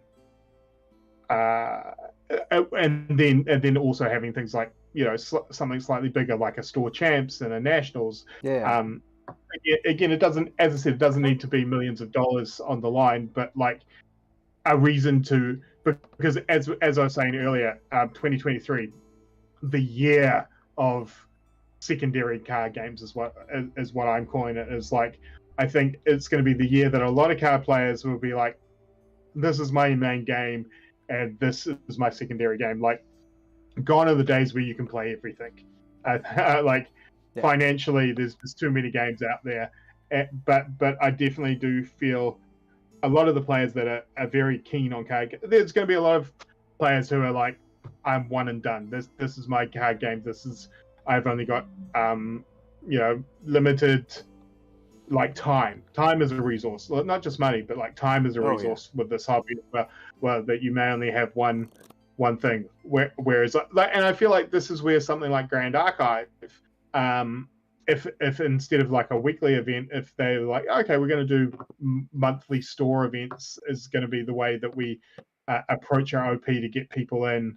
That's not a terrible way to do it, because if you only have to be like, oh, like one Sunday a month is my Grand Archive day, that's, you know, so that helps with that. I would imagine that they, so I'm not 100% sure, but I do know that they're going to have organized play. They have something called the Omnidex on there that is going to be their organized play app or whatever. And they will have bigger events like the one that's coming up in Texas like later this year. And I know if there's any indication of what they're already doing, like just on Discord, there's like tournaments. I feel like there's tournaments like every week or every other week, just like these online ones. So I can imagine, hopefully that would extrapolate out into like, you know, the real world and LGSs and having that kind of stuff. And like, honestly, I mean, I personally love the game. I love the aesthetics. I love the gameplay. But the fact that there's already a bunch of people playing tournaments, the game's not even out yet, I think says a lot that people really do want to play, and there's like genuine interest, which is like a really, really good sign. Whereas some of the other Kickstarter games that I've seen and stuff have maybe not focused on that at all, or petered off, or like the set came out and like no one cared other than like selling it for money. I mean, and that is the thing, and that was the risk with a lot of the Kickstarter games. So I mean, and that's why I say that whether it be, you know, grassroots OP play or, you know, a tournament season, I think to survive past that first year of being in this market for all these new games, that OP is very important. As I said, it doesn't have to be $1 million tournament OP. It just, you have to give people a reason to play your game, whether it be, you know, and the easiest way to give people a reason is to promote OP and LGSs and stuff like that. Yep. Yeah. I don't want to speak too much because I don't remember if I've talked to a lot of people about a lot of different games. And I don't remember which exactly ones are to whatever, but I do remember like maybe they want to do like in-store promos. I can't remember if they're the TCG that was thinking about maybe doing like a point system where you can like, you know, you get points as you attend events and you can redeem the points for like promos, like exclusive promos. So like, you know, see, I don't know. That's one of those things where that's great if you're in North America. Oh yeah. And there's a lot of places, like I've always been the fact that I live in New Zealand. Any of those redeem points for events that you've played in when you're in a country where you only get to play in a couple of events, you know, comparatively there's just not that many events. It kind of almost feel bad where you see people getting all these cool exclusive promos that you can't get. So, because you just don't have a chance to play in that many events. One thing that I did see that was on their website recently is they want to have, so it's not just, so you mentioned North America. They're doing region-specific promos for events held in certain regions. So they showed off a promo for Taipei as well. I think it was Taipei, as well as like, what was the other one? But I thought it was like a really cool idea, and it's like how to promote the games like in your specific region. So if you go to it, then you'll get a cool card. And then like on top of that, like I don't think it was this one. On top of that, you could like maybe sell it to like other markets who like really want the specific art from it or whatever. Yeah, I would hope if they're doing something like that though. I would hope that like it's the same card in each region with different art or something like that, or something similar to that, because you don't want it to be the Taipei one is like super playable, and then the one for Europe is like not as playable, and then you're like, well, I've got this, I want to trade for that, but value doesn't line up. Whereas if it was the same, like it'd be really cool if it was the same card with different art in each world. So collectors would like secondary market people will still want all of them for a collection, but like you don't want it where one region's promo is just infinitely more playable. If you know what I mean. Yeah, I think all the ones that I've seen were like low rarity cards, like alternate art. Yeah, if they're not game breaking, then that's fine too. But the last thing you want is that you have like as I said, Oceania's promo is like super playable, but you can't get it in North America, right? No, that's cool. But I do like that. And Carl there is like saying in our chats, will they have an event locator, someone like FAB to help locate events? Kind of helps to see the local scene. I would hope so. I feel like that's the sort of thing in this day and age, which is a fairly easy thing to put on your website. The only problem, and I can speak for this from my former employment of when I was with LSS about store like event locators and store locators, is be proactive with your local game store and say like, hey, are you guys on the store locator, or have you put this event on the store locator? Because I know for a fact one of my jobs when I was a content manager for LSS was chasing up stores and like, hey, have you put your events on the store locator so people can find it? Like the tool is only as good as it is the people using said tool. So if they do that, I would also reiterate to your local store that they should be promoting all their events, no matter if it's just their local weekly events to their bigger events. This is for those of you who are in Iain's region, though this technically isn't in New Zealand. So this card is the Australian specific promo. This is Empowering Harmony, and it's the background is like the Sydney Opera House. So like that's one of them, and then here's like the Taipei one, Favorable Winds, which I think they're just like promo versions of common cards, common or rare cards. Cool. So yeah, the ones that they are showing are like, Taipei and then Oceania. So yeah. Well, if we have anyone from Grand Archive watching this long, let me just remind you that New Zealand is a different country. Well, yeah. Just saying for future promos. I think you can maybe get a Sky Tower or a Hobbiton. A Hobbiton, yeah. What is that? There's like some big trees or whatever, right? Hane Mahuta. Yeah. The Sky Tower is probably our most famous landmark. Or like some character bungee jumping off a a gondola down at Queenstown or something. Yeah. Cool. But yeah, that's Grand Archive. That was our very first Grand Archive stream. Like I said, I do intend on doing this more because I really like Grand Archive, and it has been a long time since I've been this excited about a new game coming out. Flesh and Blood doesn't count because I didn't know about Flesh and Blood before it came out. This one I do know before it came out. So it's been a long time.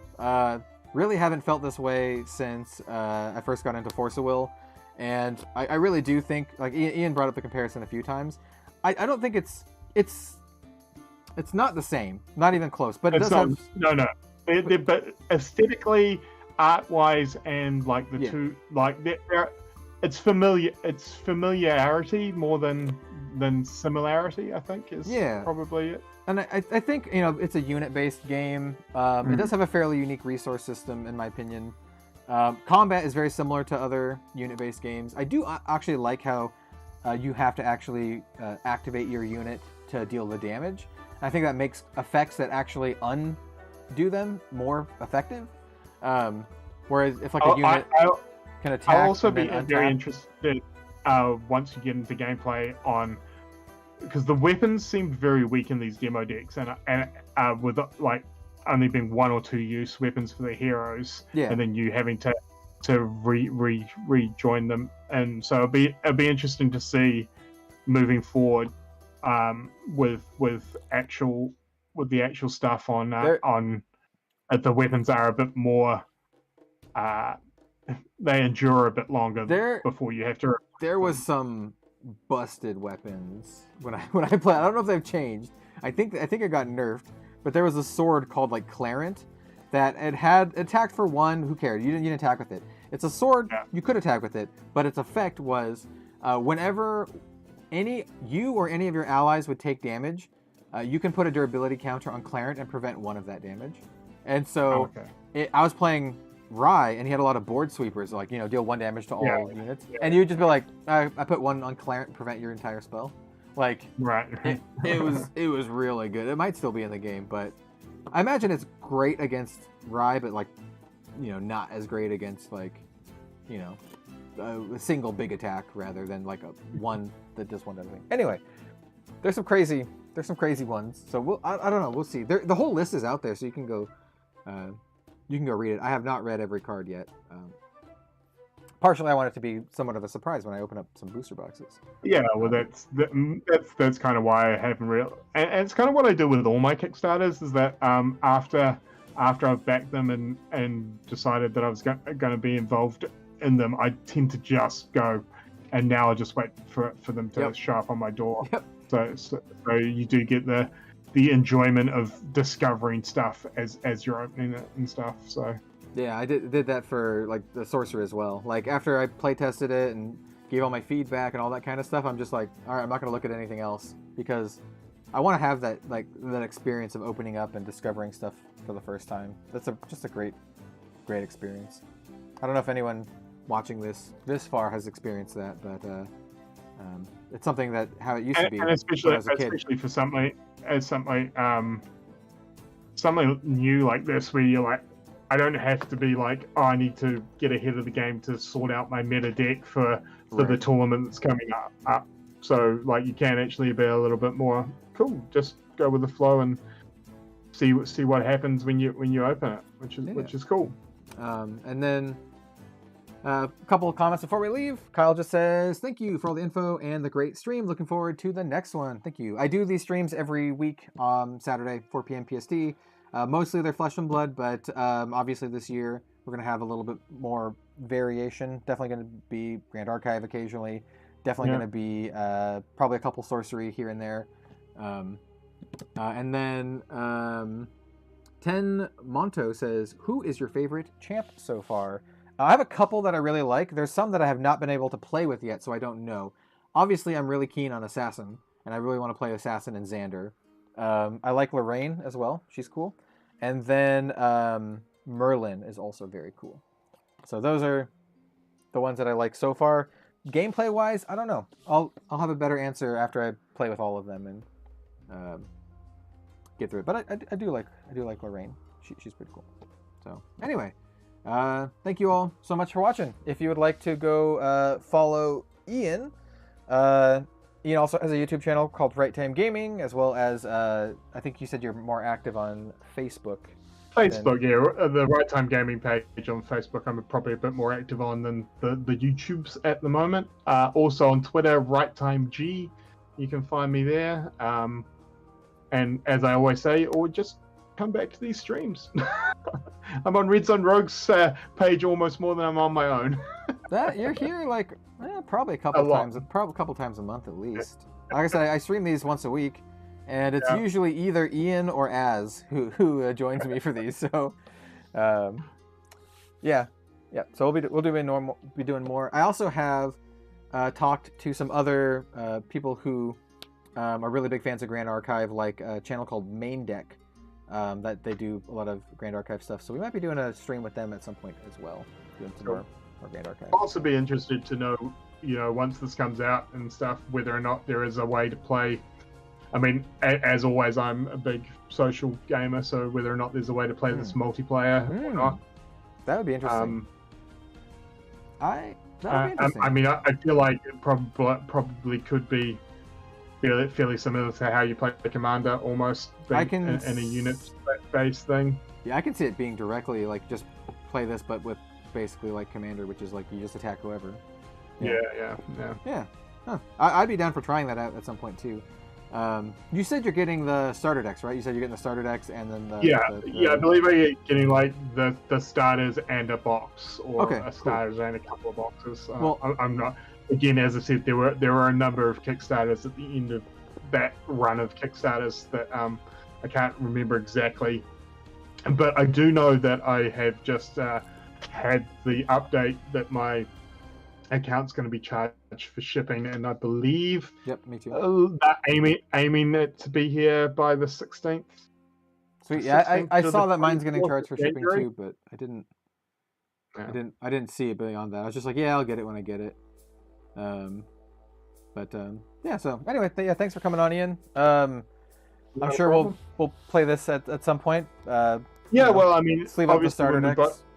When we both get the Kickstarter stuff, I'll be keen to try it out and stuff like that. It'd be kind of cool. Yeah.